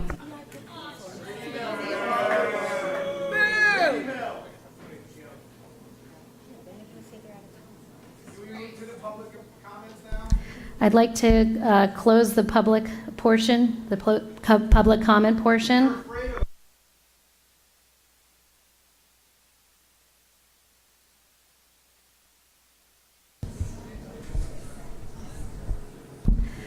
Okay, I'd like the board to approve the minutes from the September 19th, 2023 board meeting and executive session minutes. Can I have a second? Thank you, Kent. All in favor, say aye. Aye. Any opposed? Okay, we'll move to the board action agenda governance. Rob? Sir, I'd like to move board action items A through C under the governance section of the agenda. Do you have a second? Second. It's Brendan. Can we have a vote? Sahar Aziz, Yes. Rob Bonaccio, Yes. Ken Diamond, Yes. Brendan Galligan. Yes. Charles Jelinas. Yes. Leila Morelli, Sonal Patel, Yes. Kristen Sonic Schmeltz, I abstain from A and yes to B and C. and Mary Wickens. Yes.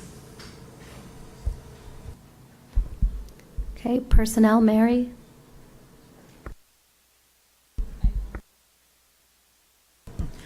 I'd like to move items A through P under the personnel section of tonight's agenda. Can I have a second? Okay. Can we have a vote? Retirements. Oh, sorry, Dr. Gonzalez. Sorry. Go ahead. Retirements. Yes, tonight we recognize the retirements of 3 members of our staff, beginning with Brenda Akinfora. Brenda began her career in the Westfield Public Schools in September 1990 in the Department of Special Services after a successful student teaching experience at Westfield High School. Brenda worked with colleagues to develop curricula and teach resource room courses such as algebra, geometry, intermediate algebra, and algebra 2. She was a pioneer for teaching the first in-class support mathematics class in the district while providing professional learning opportunities for colleagues to understand in-class support methods. Additionally, Brenda worked with the cheerleading program and brought them to second place at a competition in Delaware during her time in the district. Kimberly Rhodes. Kim Rhodes began teaching family and consumer science at Westfield High School in November 2011. Her unique teaching methods have left a lasting impact on our schools, and we are grateful for her work throughout her career. Our students were able to benefit in building life skills under her guidance in the areas of modern foods, gourmet foods, child growth, and financial literacy. We thank Kimberly for the countless valuable lessons she shared with our students since she began with us over 11 years ago. Marilyn Brady. Marilyn Brady began as a lunch aide in the Westfield Public Schools in September of 1980. As a cherished member of the Franklin School community for over 40 years, Marilyn radiated warmth and a sociable nature that endeared her to everyone she encountered, especially the children she diligently served during lunchtime. She is eagerly looking forward to devoting more time to her beloved grandchildren and great-grandchildren while also continuing to pursue her passion of bowling with her afternoon bowling league.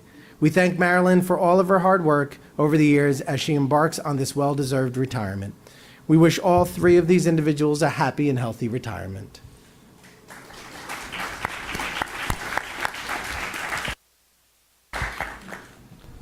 Dr. Gonzalez, if I might. Just want to note that before Kim Rhodes became a teacher here in this district, she served 2 or 3, I forget, terms on this board, and became the only board member, I believe, to become a teacher in this district after service on the board. Thank you, Brendan. Patty, can we have a vote? Sahar Aziz, Yes. Rob Bonaccia, Yes. Ken Diamond, Yes. Brendan Galligan. Yes. Charles Delinas. Yes. Leila Morelli. Sonal Patel. Yes. Kristen Sonic Schmeltz. Yes. Mary Wiggins. Yes. Okay, next is policies. Leila or Mary? I'd like to move items A through D under the policy section of tonight's agenda. Do I have a second? Kent? Can we have a vote? Sahar Aziz, Yes. Rob Bonaccia, Yes. Kent Diamond. Yes. Brendan Galligan. Yes to all but 0164, which I vote no. Charles Delinas. Yes. Leila Morelli. Sonal Patel. Yes. Kristen Sonic Schmeltz. Yes. Mary Wiggins. Yes. So did you do finance and facilities? Did I skip it? Yeah.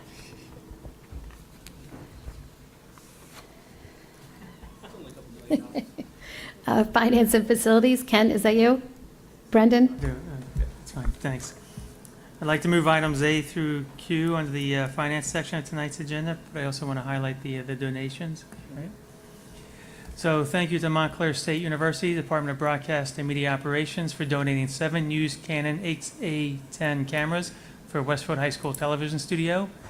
Thank you to Luke Lazinski for donating 4 used instruments, 1 Yamaha YSL35 trombone, 1 clarinet, 1 Mendini trumpet, and 1 Pearl Bell kit for the Westfield Public Schools. Thank you to the Franklin PTO for a donation of $839.99 to purchase a new replacement oven for Franklin's Kitchen, which will benefit the STEAM program and cooking classes. And thank you to Lincoln PTO for the outdoor flowers, plants, and a buddy bench for the Lincoln Playground. Thank you to all 4 of those. Any questions, or may I have a vote? You need A second, I'm sorry. Thank you, Kristen. Can we have a vote? Sahar Aziz, Yes. Rob Bonaccia, Yes. Ken Diamond. Yes. Brendan Galligan. Yes. Charles Delinas. Yes. Leila Morelli. Sonal Patel. Yes. Kristen Sonic Schmeltz. Yes. Mary Wiggins. Yes.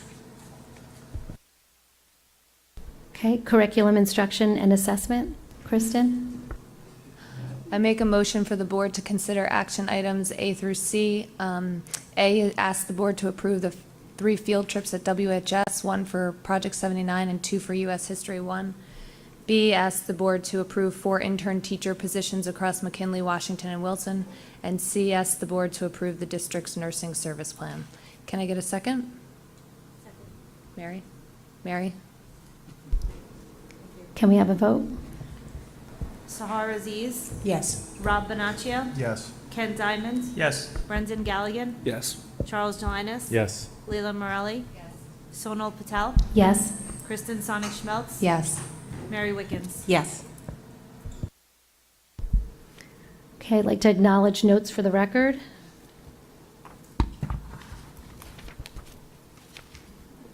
And at this time, is there any unfinished business regarding board business only? New business? Liaison reports? Yes. As board liaison to the Union County chapter of the New Jersey School Board Association, I attended their scheduled meeting on October 11, 2023, virtually, which was held in Garwood. In attendance as well was Dr. Gonzalez and Brendan Galligan in person, and Sonal Patel and Mary Wickens were also online. The main topic of the evening involved the passage of A-5060 S-3440, signed into law on July 3rd, 2023, which expands the definition of permissible sick leave for teachers and staff in school districts across New Jersey. Whereas prior to these amendments, school employees were permitted to use sick leave for personal disability due to an illness or injury, or if they or someone in their immediate household needed to quarantine due to a contagious illness, the expanded sick leave policy will cover the following circumstances, as summarized by the New Jersey School Board Association: for their own personal illness or injury, for the diagnosis of, care of, treatment of, or recovery from mental or physical illness, injury, or other adverse health condition, or for preventative medical care, to aid or care for a family member for the same reasons, For circumstances resulting from the employee or a family member being the victim of domestic or sexual violence in order to obtain specific services, for the death of a family member for up to 7 days, and for several other more loosely associated reasons with health and welfare. This new law will be taken into effect and most likely judicially tested over the coming months and years, and will have a dynamic impact on every school board and school district's ability to plan for their year. School boards in Union County were advised on addressing this expansion of sick leave in their own policies and procedures manuals to account for the amended law. The next scheduled meeting of the NJSBA will be on October 23rd through October 26th in Atlantic City, involving various workshops for new and returning school board members across New Jersey. Thanks. Thank you, CJ. Any other liaison reports? Rob? Sure. The high school PTSO met on October 12th. Casey, as part of his very able representation of the high school constituents, also attends that meeting and works with the PTSO to help secure funding for different SGA and other student events. It really is very much a partnership between the PTSO and the SGA. So he also gets out of class for a little bit too, so I don't think that hurts. So I want to thank you for always being at those meetings and obviously recognize the board of the PTSO for all they do to support not just student events, but also our faculty and staff at the high school. One very important thing that the PTSO is supporting, and if you look at, I believe, both the PTSO newsletter and just the weekly letter for the high school will highlight this. We talked about some of the things that the increase in budget helped us provide. And counseling services are significant among those. There is a significant increase in counseling services being provided and opportunities for students to interact with counselors, in large part because there are many more of them. If you're looking for the type of support that our counselors are providing to our students of all levels, we focus very often on seniors and juniors who are preparing for college, but the expansion of our counseling program has allowed for a lot of what I knew when type programs where seniors will actually discuss with high school freshmen, the things they wish they knew at when they first started high school and the rest. There is a comprehensive schedule for that work. Again, either in the newsletter or on the website, maybe actually be in the full high school website. So I encourage you to look at that and see all the services that we've been able to expand and that the PTSO helps support. Thank you, Rob. At this time, sorry, go ahead, Layla.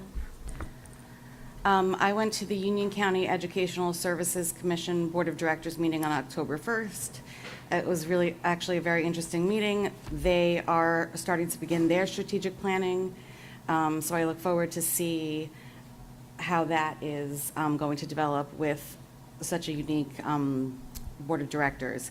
They're also looking to hire an assistant BA, and I think it's interesting to see the trends across the districts. Additionally, they reported that they're trialing the use of Stop It, which is an anonymous way of reporting anything that's troublesome, with the hope that they will increase the accessibility to mental services and increase students and staff's feeling of being safe in the environment with this application.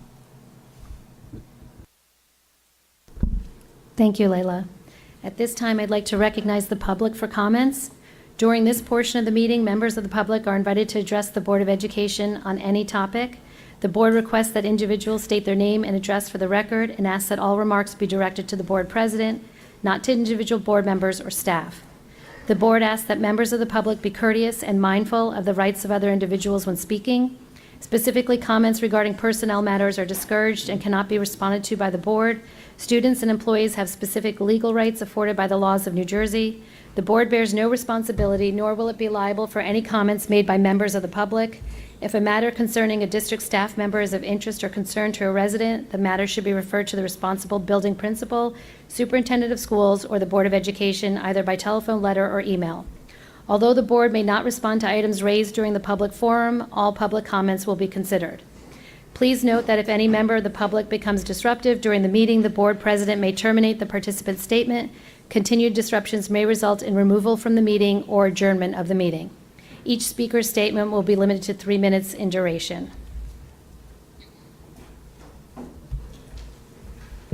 Okay. Tell me when to start. You can go ahead. Ms. Aziz, as a student at Westfield High School... Please state your name and I'm address. sorry. Leo, as a student at Westfield High School, I cannot overstate the distress I've experienced. Point of order. Due, You have to give your last name and your real address. Leo, can I start over then? Yeah, you can start over. Okay, sure. Okay, I'm on the clock. So, Leo Saltstein. As a student at Westfield High School, I cannot overstate the distress I've experienced due to the pain from your dissemination of false information. I often wonder, why do you do this? Why do you persist in these actions? You hide your anti-Semitic rhetoric behind a pro-Palestinian agenda. The Israeli-Palestinian conflict is complex and emotionally charged. I get it. But it has no place on the school board, where every student should feel represented, and none should feel discriminated against or marginalized. Ms. Aziz, you are not a senator. You are not a congressman. You are a Board of Ed member. And as a member, you are elected to act in the student's best interest. You have failed in this regard. Your actions have been particularly damaging in light of the recent terrorist attack, during which you seemingly justified it and made statements that I found deeply troubling. You made me, a student, feel unwelcomed in my own school, which should be the primary goal of a Board of Ed member. After much reflection, I am left with the conclusion that your actions are driven by a desire for attention. It appears as though you are more interested in building your personal brand, promoting your book, and securing television appearances than addressing the genuine needs of Westfield students. Your desire for a narrative that portrays you as a victim of racism overlooks the fact that the issue is rooted in your words and actions and not in who you are and where you come from. Because in Westfield, everyone is welcome. The plain truth is that, thank you. The plain truth is that you seem to prioritize your professional advancement over advocating for the real needs of Westfield students. And most importantly, securing the best future that the children of Westfield deserve. Mrs. Aziz, you became a board member for all the wrong reasons. This job is about the students, not your own professional gain. You're not going to be an AOC, you're not going to be some big politician, you're just here to do school stuff. Not to spew lies and anti-Semitism. I have a math test, so thank you and have a good night. And I'm good friends with Youssef, by the way. He's a great guy. Youssef is a great guy. Thank you. Thank you for coming.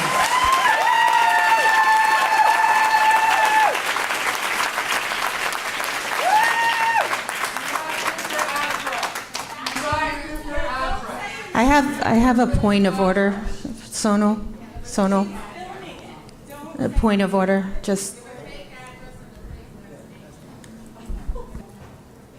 I have a point of order, because I'm only saying a point of order. Explain your point of order. Well, first, a couple of the gentlemen in the front are making me uncomfortable. It's distracting me from being able to listen to the public. Point of privilege. Point of privilege. Okay.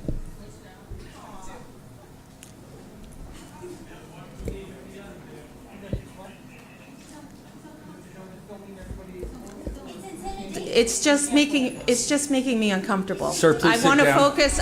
What I really want to do is focus on what the public has to say.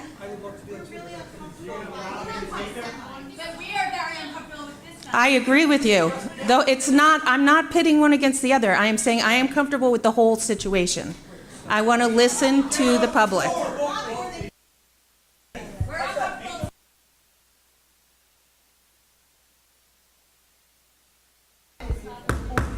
Can we get back to public comment? I think it's Lauren's turn to speak.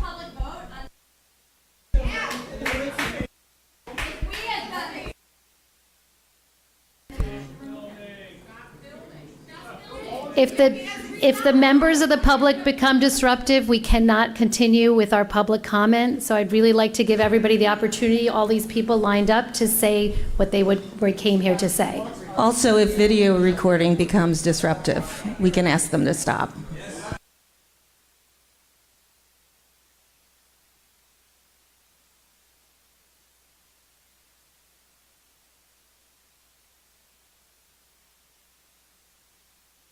Okay, so it's disruptive, so can we make a motion to stop the video? Because it's Yes, disruptive? I make a motion to stop the video recording. I second it.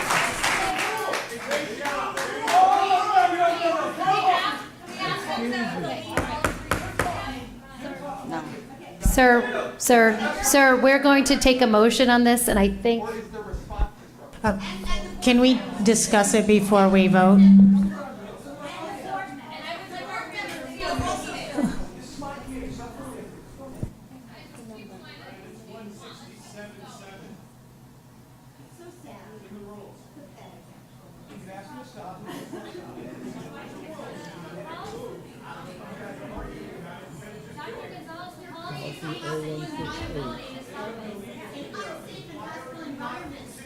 So one thing we just have to consider is the First Amendment to the U.S. Constitution. Sahar, we cannot just speak out whenever.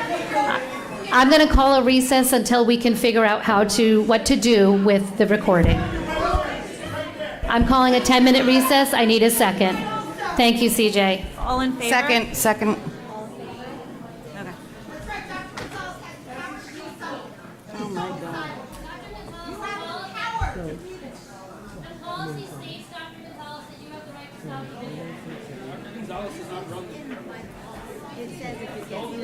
We're gonna. Can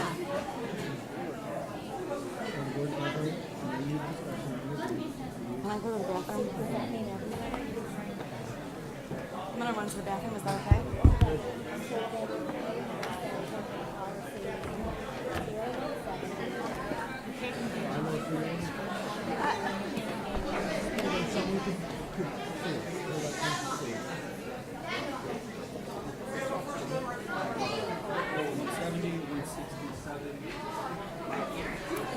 You don't, there doesn't need to be a motion. If people don't want to comply, then you can do it. There's no need, there's no requirement. There's absolutely no requirement. So you just gotta make a request that they stop. Yeah. And that's it. Yeah, there's no motion. Yeah, they don't stop, there's nothing we can do. 0178. That's recording by the district, and then that's recording by the public.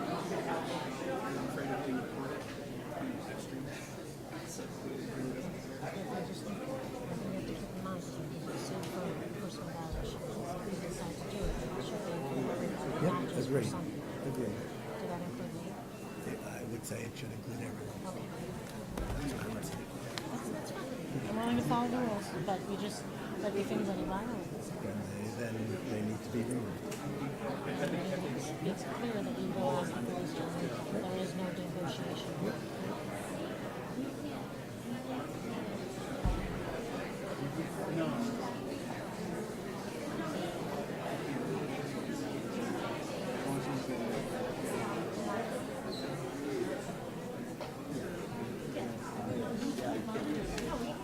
All or nothing.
Gonzalez. She distracts from everything, Gonzalez. You lost complete control. Smile. Everyone in this room, keep smiling, buddy.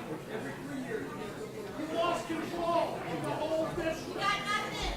You got nothing. You're being carried around on an ice. You got this one.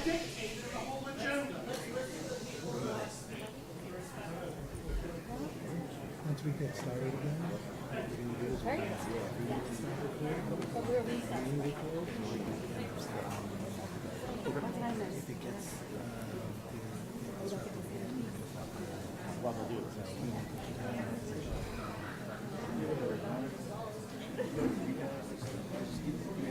Yeah, no, I don't want to put you in that position. It's not for you before it ever gets started. Thank you.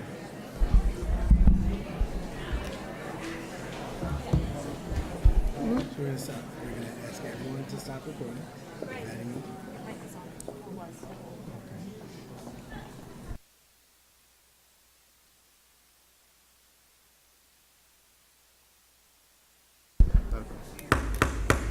Okay, we're going to reconvene with the public comments. However, due to the distracting nature of the video recording, we're going to ask everybody in the audience to please put away their recording devices. That is based on policy 0170. It is at the discretion of the president to be able to put that away. And we ask that everybody to stop, please, making comments from the audience and allow the speaker to, I think, begin her 3 minutes.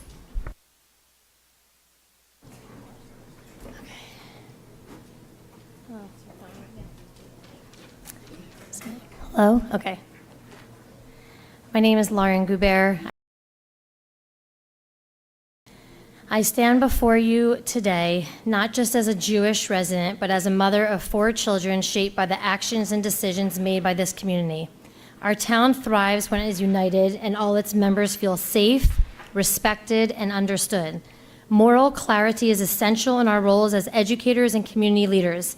The situation in the Middle East is undoubtedly complex, but there is a clear line regarding the actions of Hamas, a recognized terrorist organization responsible for the murder of Israelis, both Jews and Arabs alike. Neutrality in the face of such acts is not a virtue. It is a failure to uphold the principles of justice and human rights. Our educational leaders should be able to condemn such actions and equivocation. In our quest for knowledge and growth, part of learning includes making judgments about our actions and the actions of others. How can we impart these lessons to our children of, for example, being an upstander and not a bystander, if those at the helm of their education system shy away from making clear moral stances? Social media has given us all a platform to express our beliefs, but with this platform comes great responsibility, especially when one holds a position of leadership and influence. Comments that further divide our community not only harm our unity, but also undermine the values that we strive to instill in our young ones. Martin Luther King Jr. said, "In the end, we will remember not the words of our enemies, but the silence of our friends." Our community is built on respect, understanding, and moral clarity. I urge the board and Dr. Gonzalez to please reflect on these values and consider the concerns that are raised tonight seriously. The actions and decisions made today will undoubtedly shape the Westfield of tomorrow. Thank you.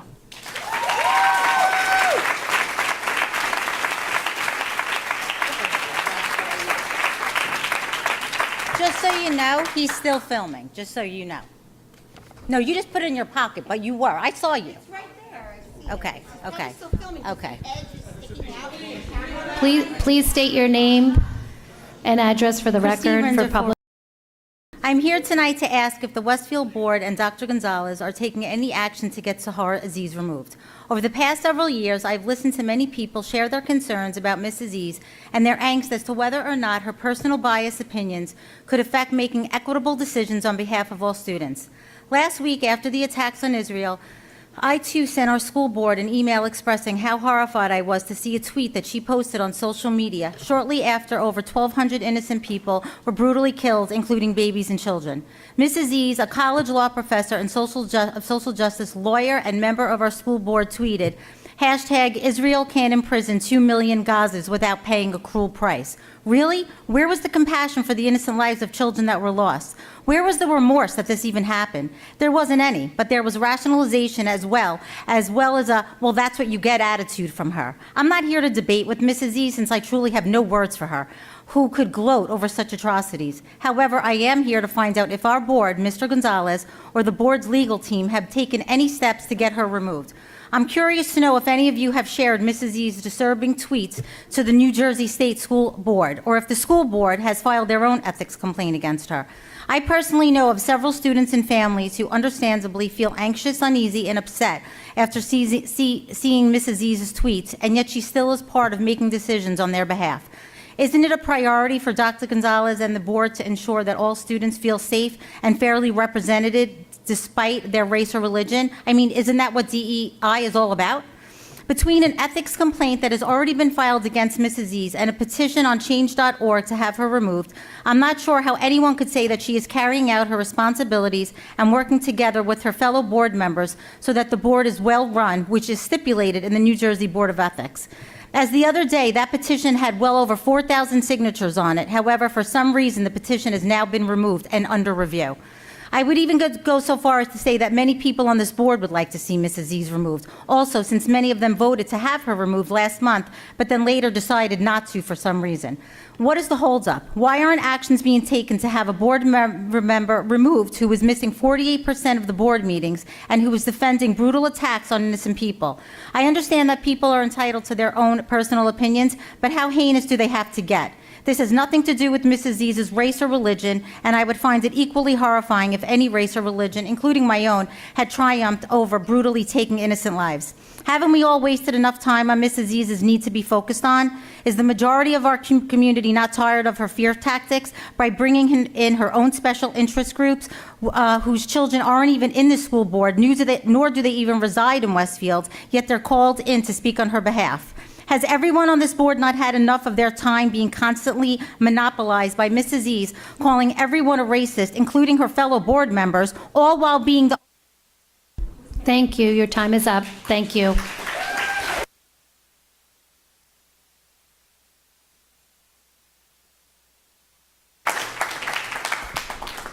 Darren Composto. I'm a free speech absolutist, so this is hard for me to do. I hate cancel culture and the self-censorship that it forces upon people. That being said, your speech and your actions have consequences. And when you draw a moral equivalence between the unfortunate collateral damages that occurs when defending your country's very existence, and you compare that to the deliberate murder of civilians and children in an effort to ignite a holy war, that has consequences. When you believe that an organization whose stated purpose is the elimination of a Jewish state is simply doing the work of decolonization, that has consequences. And when your defense of that organization is that the babies weren't beheaded but merely murdered, that has consequences. Mrs. E's is certainly entitled to her opinions, and she's allowed to profess them publicly and loudly. Honestly, I prefer that people tell us who they are so we know how to treat them. But when who you are is someone that supports the elimination of an entire nation, and make no mistake about it, that is what from the river to the sea means. It means you believe that there should be no nation of Israel in the Middle East. When that is who you are, I believe that disqualifies you from serving this community and from helping guide and in fact lead the education of our children.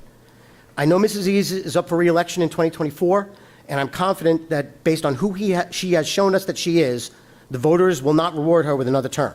But I don't think we can wait that long. And I call upon Mrs. E to step down from her position on the Board of Ed.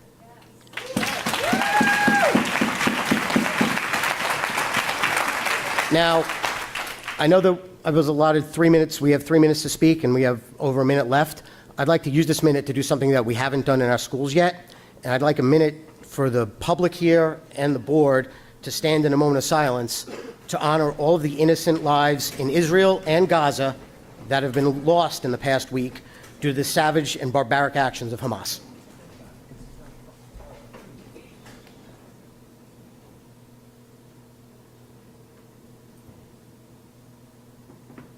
Thank you.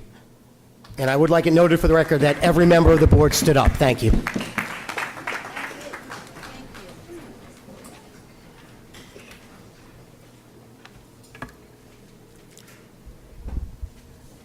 Lindsay Betzalel. I'm here tonight to express my profound disappointment in the statement, Dr. Gonzalez, that you shared with our community last week and tonight as well. I'm shocked that you did not offer clear condemnation of Hamas, a terrorist organization which proudly and publicly executed over 1,400 people. The terrorist attacks that took place on October 7th were not ongoing events in the Middle East. They were barbaric attacks directed at innocent people in Israel. Speaking tonight as a Jewish woman married to an Israeli man, we are not okay.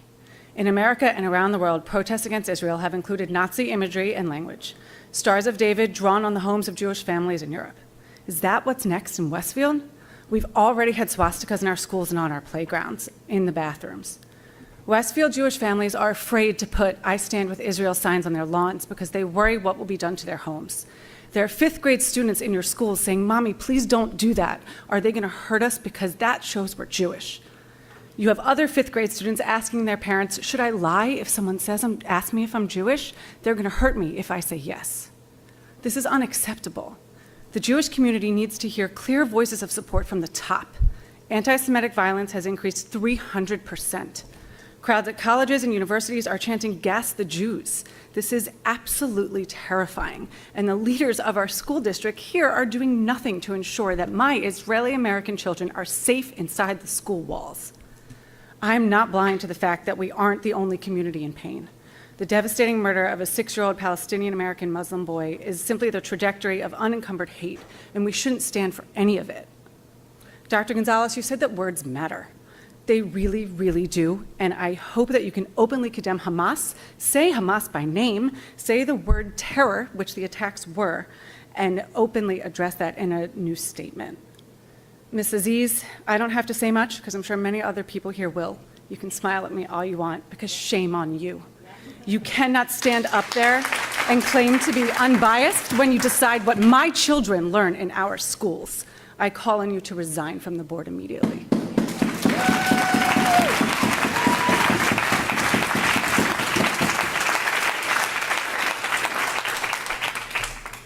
And just so you know, when you told her to stop videoing, she's still videoing. That's right. Shame on you. Ethan Prosnitz. I'm a 10-year resident of Westfield, a Tamaqua school parent, and the senior rabbi of the second largest Reform synagogue in New Jersey. The second largest Reform synagogue here in New Jersey. As you can see, our Jewish community in Westfield is hurting. Last week was the largest and most vicious murder of Jews since the Holocaust. Jews, young and old, children, babies, adults, and the elderly were brutally terrorized and killed in their homes, at bus stops, at a music festival. There are members of our school community who have friends who are hostages, who have buried loved ones, who are praying for the injured. The pain is great, and as leaders of our community, you need to know that. Our Jewish community in Westfield is scared. This past Friday, only 45% of families sent their children to our synagogue's preschool. 45% because they were frightened about Hamas's day of rage and their children's safety. We are scared with the rise of anti-Semitism, the swastikas, the kill the Jew chants that are taking place right now in our country. The fear is great, and as leaders of this community, you need to know that. Our Jewish community in Westfield needs to hear voices of support and see actions. Last week, we did not. We heard silence, we heard hate, we heard platitudes. As I shared with Dr. Gonzalez, I do believe that the past 3 years, our schools have done a good job in combating anti-Semitism and other hate and biased incidents. We must continue to do that, and I'm here as a resource for all of you. Tonight, there are members of the Westfield school community that are hurting, who are scared, who want support. Please listen to them. Listen to their concerns and their children's concerns. There may also be voices from outside our Westfield community. And while New Jersey law allows them to be here, this is the Westfield Board of Education. Don't prioritize their voices. Focus on your constituents, listen to their pain, listen to their fear, and ask how you as a leader can support us. Thank you. Thank you.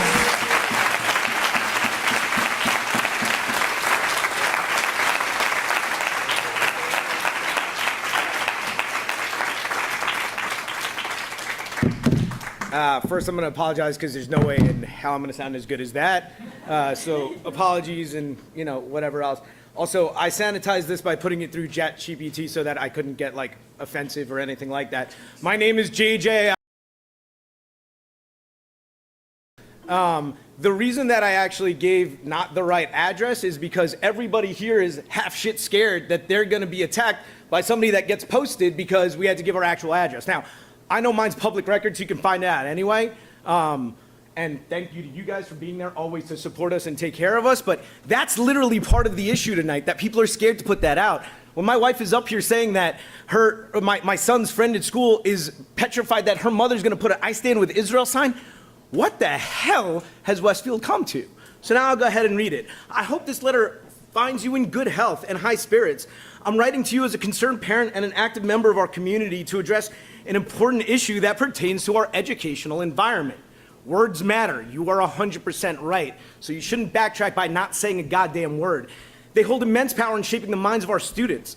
It's my strong belief that we should not shy away from calling terrorists what they are by name. If the U.S. government can do it, you're a Board of Ed, you can do it. It's not that hard. And honestly, it's not about me, and I don't need the platitudes. It's about the sake of our students' education and understanding what's right in the world. If the U.S. says they're terrorists, guess what? U.S. education system, they're terrorists.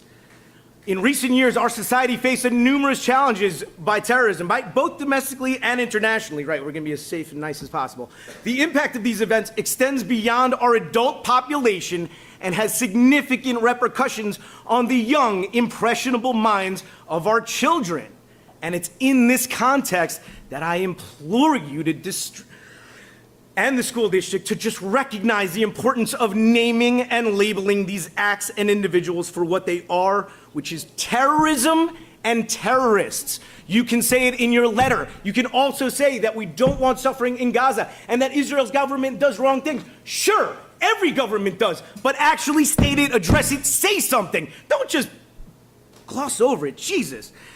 In recent years, I went through that already. By doing so, we would actually take a proactive step to provide our students with a clear understanding of the issues that they might encounter in the world. Failing to call acts of terrorism by their rightful name will just lead to confusion, misinformation, and in some cases, fear, like my kid's fear that he was going to go to school and get hurt, and instead I had to have Dr. Duncan go speak to him because you wouldn't send an email.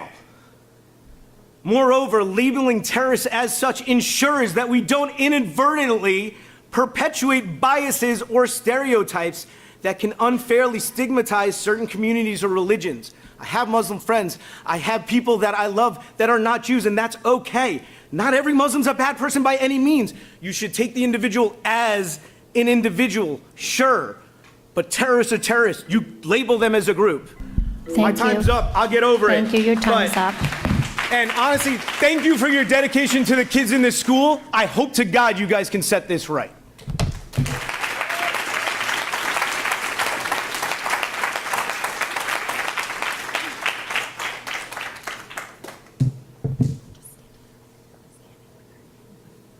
Moral support. Also, everything going on, not super comfortable.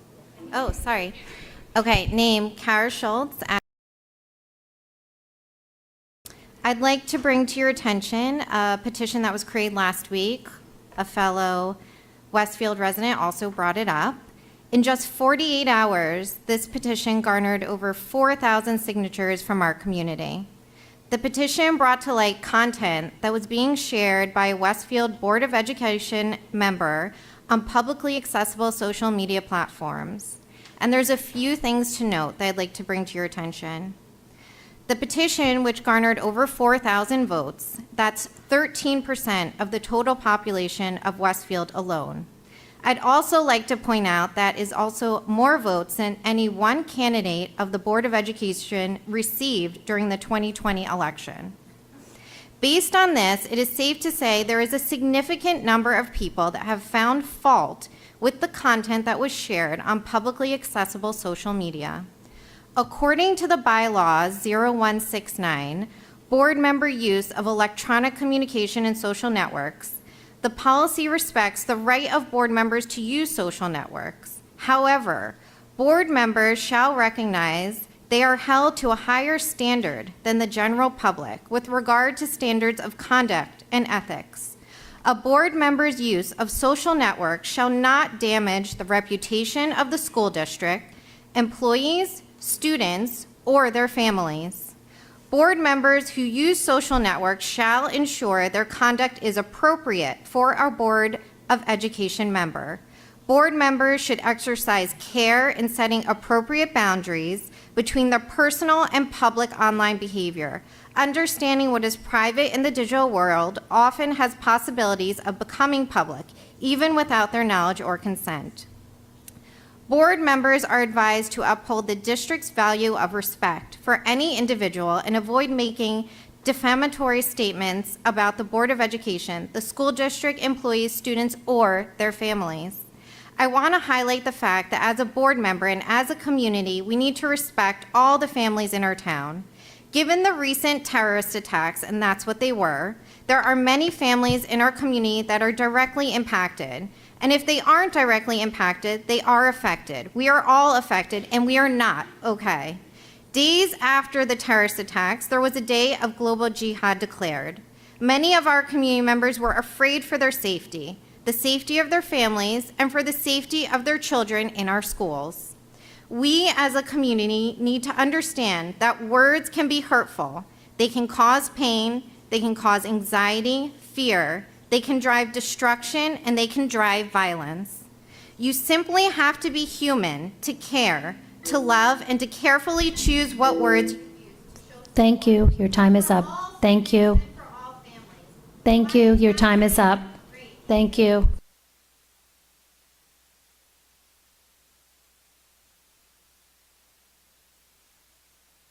Your time is up. Thank you.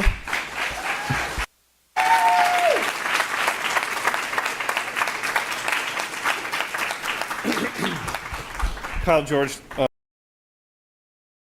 want to start by saying thank you to the young man up front here who provided more moral clarity than anyone else in this school district in a few short sentences. Thank you. On October 7th, thousands of Hamas terrorists slaughtered over 1,400 Israelis, kidnapped at least 200 others, and gravely injured thousands more. They burned families. They killed infants while they slept, killed children in front of their parents, mothers in front of children. They raped women and murdered grandmothers in wheelchairs. This is the worst kind of evil. It's just horrible.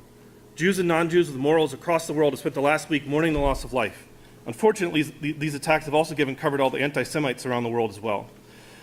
So what wisdom did Sahar Aziz, quote-unquote distinguished professor at Rutgers who runs the Center for Security, Race and Rights, and a quote-unquote expert on the Middle East, offer in the immediate aftermath of these terror attacks? Well, she immediately took to social media and offered her support, not for innocent Jews, but for Palestinians, and she provided moral justification, moral cover to the actions of the Hamas terrorists that attacked Israel. She tweeted, quote, "Israel can't imprison Gazans without paying a cruel price," end quote. That was the mild stuff. She then retweeted denials that women had been raped and that babies had been killed because there wasn't immediate photographic evidence. Israeli soldiers reported it, but no, Aziz tweeted it didn't happen. Aziz retweeted this propaganda that a kidnapped Jewish young woman who was seen in raw video footage naked and bloodied in the back of a terrorist pickup truck wasn't paraded naked, but was just being taken to a hospital by the terrorists. Turns out there were no rapes or beheaded babies, the tweet said. In the week that followed, she's kept it up. She's kept up at it, tweeting all the latest Hamas denial propaganda and false reports. She's called Israel perpetrators of genocide and war crimes. Does Israel not have a right to defend itself? Yesterday, I watched a Rutgers public webinar entitled Gaza Teach-In, hosted by Sahar Aziz. This was an almost 2-hour one-sided Palestinian propaganda session. A slide called Hamas a Charity. Sahar stopped recording for Q&A, but people captured the live video of what was said. During one answer, Aziz claimed, without disclaimer, that it's unethical for school administrators to send out messages in support of Israel. Maybe that explains the weak district messaging. And finally, she said that supporting Israel is supporting genocide and murder. And I quote, she said this, and what we're seeing consistently is that it is all we stand with Israel and that's it, which of course now is being interpreted as we stand for genocide. We stand for the indiscriminate murder of Palestinians. All this is unfortunately no surprise to me. However, the brazen slap in the face to all Jews of Westfield is something even I wouldn't have expected.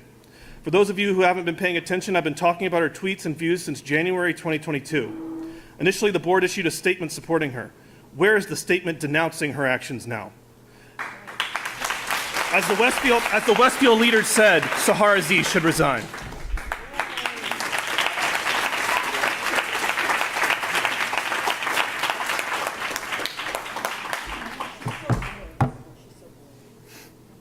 Thank you. My name is Michael Sherman. And Dr. Gonzalez, you stated that words matter, yet you failed to use them. Earlier, the board asked how our test scores compare to other districts. I'm going to tell you how your statement compares to other districts. First, I will read you the statements from the Scotch Plains superintendent. It begins, over the last few days, our world has witnessed acts of terrorism in Israel that are devastating. I'll read you the statement issued by the summit superintendent after they had a meeting just like this one. The horrific anti-Semitic attack on Israel by the terrorist group Hamas has profoundly affected our community and continues to do so. We've been hearing from members of the summit community about the profound sadness surrounding the tragic loss of life and continued violence in the region. I could go on, but I won't. Your silence is deplorable. I'll read one more from one of your own. The Edison principal, who saw some morality and corrected herself from her initial statement that followed your ways.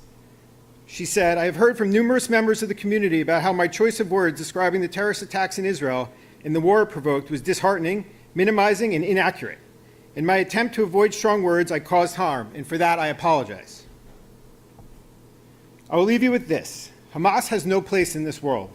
Your acceptance and in turn justification of these acts is horrifying as a human being, let alone as supposed educators and leaders of this school's community.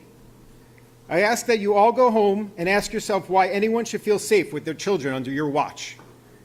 And I call on you, Dr. Gonzalez, to resign, given you have proven you're incapable of leading this community. Thank you.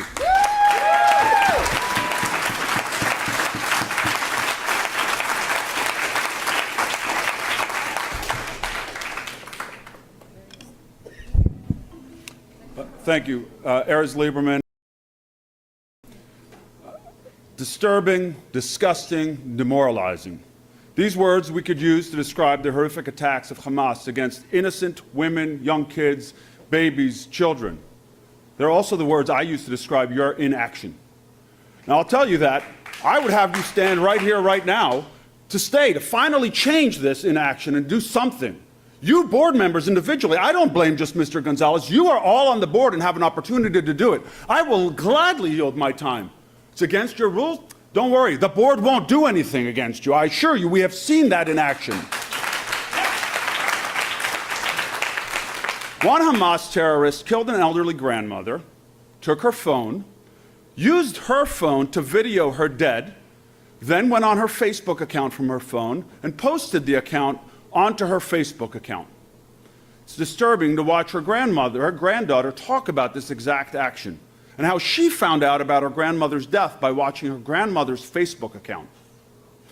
In light of that, one hateful board member decided to give moral cover to everything Hamas did. Sahar Aziz right there. Facing immense criticism for such moral cover, she could have easily done what so many people have done. Condemn Hamas's terrorist actions, condemn those actions while standing for the rights of Palestinians. Rights that I support too. I want a two-state solution. She could have done that. The president did that. Our mayor did that. So many people did that. Not her, and not you all, which is amazing to me. And much more demoralizing than her actions is the fact that you all stand silent, looking at me in silence. Break the silence right now. Say something. Say something. This district claims there's no place for hate, yet says nothing in response to hateful statements by a board member. Now, maybe if there was no hateful statement by a board member, maybe you say, well, we don't get involved in that. But there were hateful statements by a board member. There was a reason to do it, to get involved, and you chose not to do it. That silence is a louder statement than any other statement out there, and you continue to do it. Break it right now. I yield again my 40 seconds. No, nothing. No speaking. I don't understand it. It could be anti-Semitism, but maybe I'm naive. Maybe I'm naive and I want to keep my naivety that it isn't that. Maybe you got some horrible legal advice. I'm a lawyer. I dispense legal advice all the time. It is advice. You can say, you know what? Maybe it's litigation risk, and we're still going to stand for what's right. I'm very disappointed to see that you have done none of that.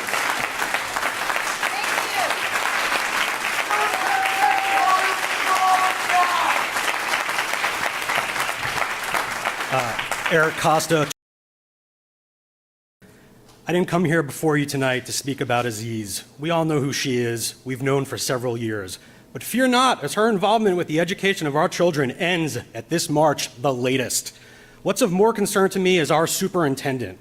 Our superintendent waited 5 days to issue a statement on the horrific terrorist attack in Israel. The statement he did eventually release was feckless nonsense about ongoing events in the Middle East. It made no mention of terrorism, Jews, or Israel. The brutal terrorist blitzkrieg on Israeli civilians who were attacked simply for being Jewish included rape, beheading of babies, torture, burnings alive, eyes being cut out, mothers being shot and then having the babies ripped from their wombs, with the fetal babies in turn being stabbed to ensure they were dead. The stories and images conjure the worst of those from the Holocaust. This was a unique moment in human history where there were no sides to be taken. There were no justifications to be debated. But rather, this was a moment when every sane person in the world, with even a semblance of moral clarity, quickly and unequivocally acknowledged the terrorism in Israel for what it was: sheer, brutal terror with no end goal whatsoever but the savage murder and torture of Jews. That is why the President of the United States, the Governor of New Jersey, our town's mayor, our town's police chief, all recognized this for what it was and called out what it was by name: the murder and rape and torture of Jews, terrorism. I've heard from more parents than I can count who have written to the superintendent imploring him to recognize his mistake, including myself. And from what I understand, not one parent has received a reply back from the superintendent. The rabbis of the local congregations wrote to him, one in an open published letter. The head of the local JCC wrote, no response. The superintendent is, of course, not alone in failing to recognize the seriousness of the terror attack in Israel. Many of us received emails at work that were similarly desultory. But after hearing from their employees and being educated on the mistakes they made, many new statements were issued acknowledging the pain and fear felt by the Jews the world over. Even in Westfield, some of us received an email from a principal that got it wrong on the first try, but who then had the fortitude to admit they'd made a mistake in the first email and later issued a corrective letter taking ownership of their mistake and hitting the right tone to meet the moment. But from the superintendent, continued silence. I can't know what is truly in the heart and mind of the superintendent, but what I do know is that there is one binding tie amongst all those who didn't call this a terrorist act out for what it was, and that is anti-Semitism and hatred of Jews. I, for one, think Gonzalez owes us an explanation, and if he can't show just cause for his choice of words or apparent utter contempt for parents such that he doesn't feel he owes anyone a response, I hope this board would revisit his contract with the district. Building character is part of our curriculum in Westfield. Perhaps some of our administrators need a lesson themselves. Those words may sound harsh, but the Jewish people have seen firsthand what happens when we stay silent, lay low, keep to ourselves, hoping to be left alone. No more! Never again!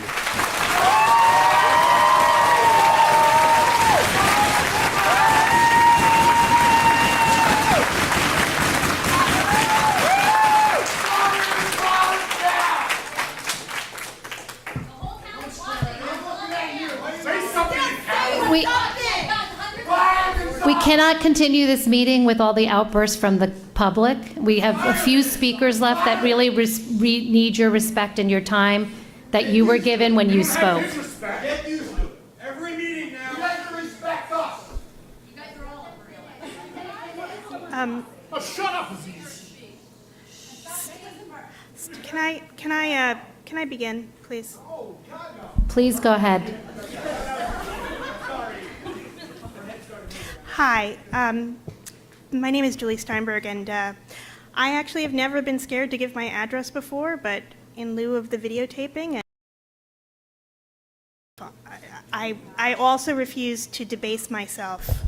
I consider that a direct threat. And Mrs. Eads, To the safety this is of my family. Mrs. Eads, this is my time, not yours. And that is the problem. That is the problem right there. Just because you have first right amendments doesn't mean you have to exercise them every time. Just because you are allowed to take video doesn't mean you should. Just because you hear something in this audience doesn't mean that you, like every person here, shouldn't refrain. You show absolutely no ability to manage or comport yourself in a way that helps this district. You do everything to undermine not only your own opinions, but to create fear and anger. I have never, ever been so upset in my life about what has gone down here today. And I have tried so many times to look for center ground. Stop. Just because you can doesn't mean you should. Just because it's legal doesn't make it ethical. My whole intention of coming here tonight was to take down the temperature, but now I feel it, and I can't seem to calm my heart. And Dr. Gonzalez, shame on you. I wrote to you in good faith. I did the same thing with the Holocaust education initiatives, hoping that there could be some sort of understanding. And as was pointed out, many other people wrote to you, and you chose not to respond at all with the same silence. All I have to say about the complete failure of leadership on both sides here at this board today, despite that, I continue to have great faith in our community and in our schools, in large part because of our students, both on the board and those who have spoken tonight, who had the clarity and the correct temperament in terms of how they addressed this audience.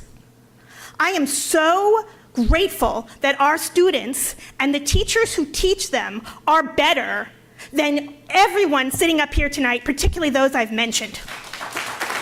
Set a better example. Be an upstander. Figure out what's ethical and what's right, not just what advances your purposes or what's just a reaction. You are all decent people at heart, I believe that.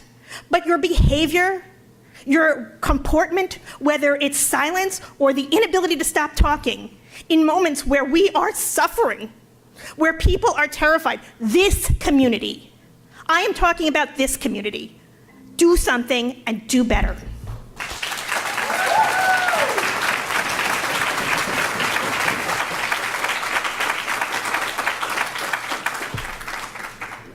Good evening, Amy Heather. I come here more because I just have a question. I don't know if it's allowed to ask questions or not, but I know that the Board of Ed is voted by the township. My question is, Dr. Gonzalez, if you do not make things right, I have to tell you, tonight my husband and I were talking about if by the time our children get to a certain age and a certain point in the school system and you are still superintendent and you have not made things right, we are going to either move out of town or switch our kids to a private school because we do not feel safe here. So with that said, how do we change you? How do we get you to either apologize to us or how do we get a new superintendent in our district? Thank you.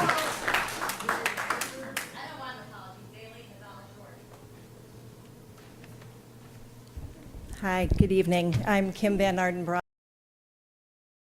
I'm here as a concerned citizen, a member of the Westfield community of 16 years, and a parent to 3 children in the district. And I'd also like to mention that I was here in March of 2017, and the individual who brought the ADL's No Place for Hate program to Dr. Dolan and the Westfield Board of Education. The program has been successfully adopted as a modicum of support for the Jewish community and those that are marginalized across our district, empowering students and our community to speak out and educate against hate of any form. My children have been active leaders with this program as it demonstrates the values that our family and we believe our community need to demonstrate. Hate has no place in Westfield.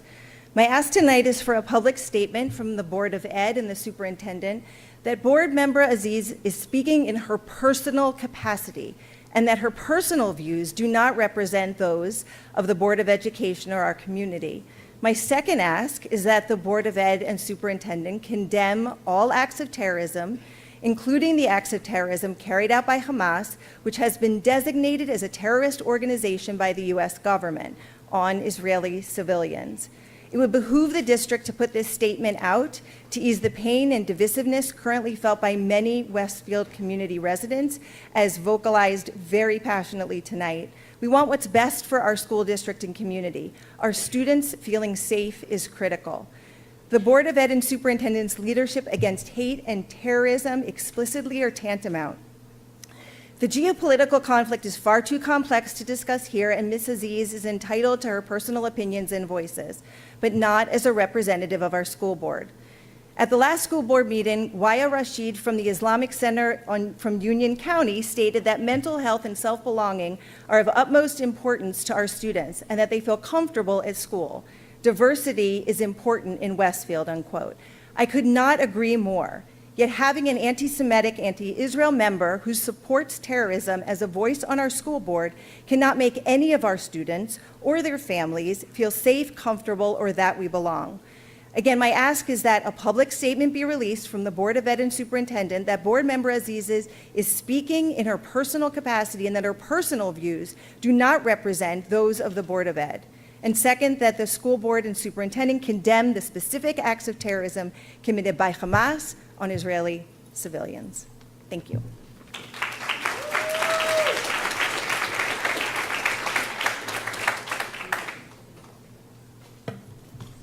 Hi, my name is Allison Kessler. I was debating whether to speak and to give my address, so I'll say it's. I'm going to not repeat all of the articulate and incredible statements Excuse me, by my Point of order. Point of order. They can't give Miss false Aziz. addresses. And you should not You be have to follow continuing rules. to. Okay. There it goes. I said it. Okay. So, despite that, I will continue to speak.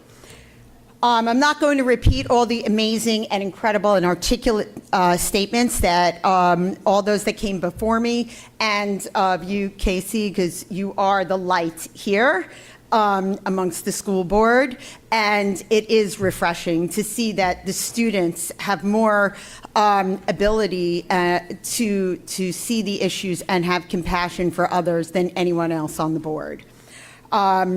But I do want to reiterate that our students are not safe, and that not just the students, the parents, the whole community, and that as a leader, Dr. Gonzalez, it is your responsibility to make the kids safe, to give them a safe environment to learn. And if you believe that the ongoing events in the Middle East is a proper characterization, I'd like to know if you characterize 9/11 and the terrorist attacks by ISIS as those plane crashes that occurred. Is that how you would have characterized them? Because that's what you're doing here. That's what you have done to our community. And we want you, again, to unequivocally condemn Hamas. And I just want to let you know that your silence has been deafening to our community and has given us a complete lack of feelings of safety in the community. So I have 8 seconds. I will pause. I will yield the rest of my time to you to please speak and tell us what you have heard today and whether you believe that Hamas is a terrorist organization.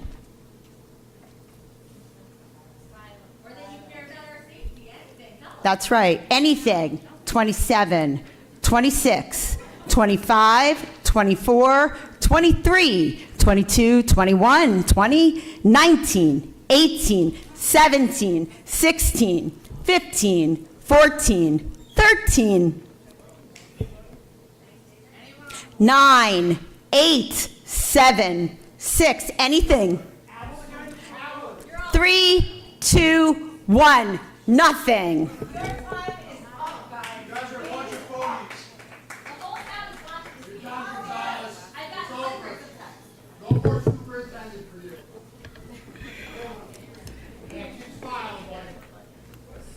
My name is Maya. I am here tonight as a resident of Westfield, a parent of a child in the school system with another child entering next year. I'm here to speak up since the board has taken the silence stance. The social media posts, even to this very day that Member Aziz has the audacity to post being in this public position, are deplorable. It is, of course, her choice to be anti-Semitic and anti-Zionist. However, to support a terrorist organization while in a public position is frankly unacceptable. Whether you care to admit it or not, this is a reflection on the board because by standing by and not removing her, not even condemning her words, you are allowing her to vocally support terrorism, keep her position, and by proxy, the Board of Ed is too supporting her statements. For whatever reason, the board is more scared of firing an Islamic anti-Semite than standing up for the many Jews and Israelis in this community. Perhaps her tweet from January of "From the river to the sea, Palestine will be free" should have been taken more seriously, and this summer, when she violated the board's attendance policy, she should have been removed. This is a powerful phrase used by radical Islamists to remove Israel from the map. I am a first-generation American. My father fought in the Yom Kippur War. He has passed, and I thank God every day that he is not alive to see what is happening in Israel and what is happening in the community that his Jewish daughter was brought into. Because I think he would drop dead on the spot at how embarrassing all of you are.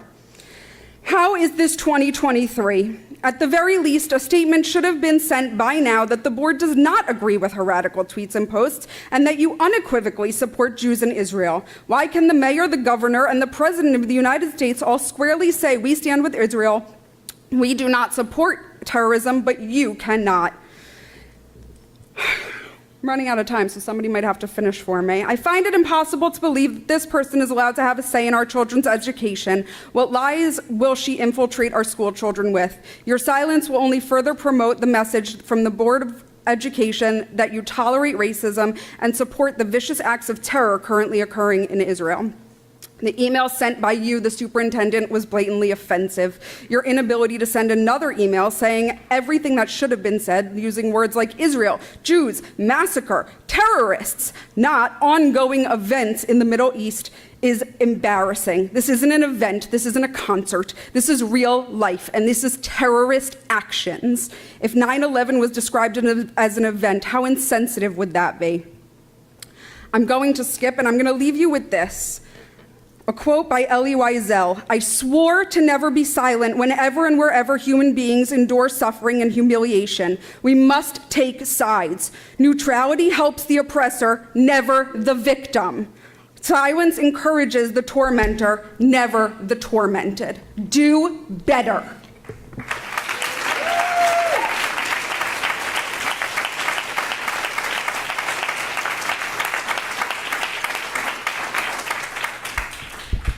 Mike Beelan, former Westfield Board of Education member. For those of you that don't know me, I served on the Westfield Board of Education for the past 6 years, 4 months, except with Charles Galinas, who was recently elected. Since retiring this past April, I have stayed quiet, but with the recent events in Israel, Ms. Aziz's ongoing tweets that are hurtful to the Westfield Jewish community, and the continuing absences and distractions, I cannot say silent this evening. The Westfield Board of Education meetings are about our school district and educating our students, but the Aziz sideshow has grown to an unimaginable distraction over the past 3 years, and it's time for the board to speak out and take action. Governor Murphy has stated, hate has no home in New Jersey, especially not in our schools. we urge districts and our school communities to promote empathy and understanding during these difficult times and ensure every child feels respected when they learn. It's time for the board to speak out and show we support our students. Speak out that you not condone the divisiveness Board Member Aziz has created in this community with its numerous distractions that have caused us to lose focus on this district-related business. Speak out that you do not condone the social media postings to Ms. Aziz and that you understand how hurtful these postings are to the community. Speak out that you do not condone the false accusations and personal attacks Board Member Aziz has publicly and privately made against board members. Speak out against the board and committee meeting absences that full-time board members would have attended. Speak out that you no longer support using taxpayer-funded attorney fees to address Ms. Aziz's ongoing antics and defend her ethics complaints. I ask this board to take the following actions this evening if Ms. Aziz does not resign. End this distraction once and for all and return the focus of our children to 9 full-time board members. 1, reopen the motion to vote Ms. Aziz off the board based on her absence at a special meeting with the required 48-hour notice. There is precedent in the case of Archie Antoine versus the Roselle Board of Education. The New Jersey Commissioner stated status does not limit the meetings to regular meetings, and the board's policy cannot override the authority afforded by its statute. Reprimand, number 2, reprimand through censure the divisiveness she has created in this community. Per the unanimous Supreme Court decision of David Wilson versus Houston Community College, a reprimand, no matter how strongly worded, does not materially impact freedom of speech. Finally, immediately remove Ms. Aziz from the Curriculum Committee and the Board of Ed representative of the Wilson School. Her divisiveness cannot impact our curriculum and our students. President Biden, Governor Murphy, Senator Booker, Congressman Kane. Thank you. Your time is up. Thank you. Thank you.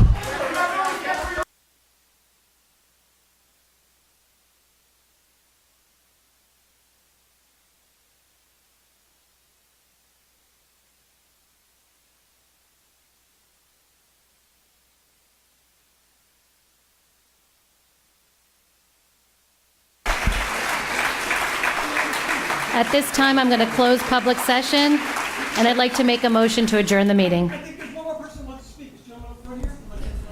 I'd like to make a motion to adjourn the meeting. Can I have a second?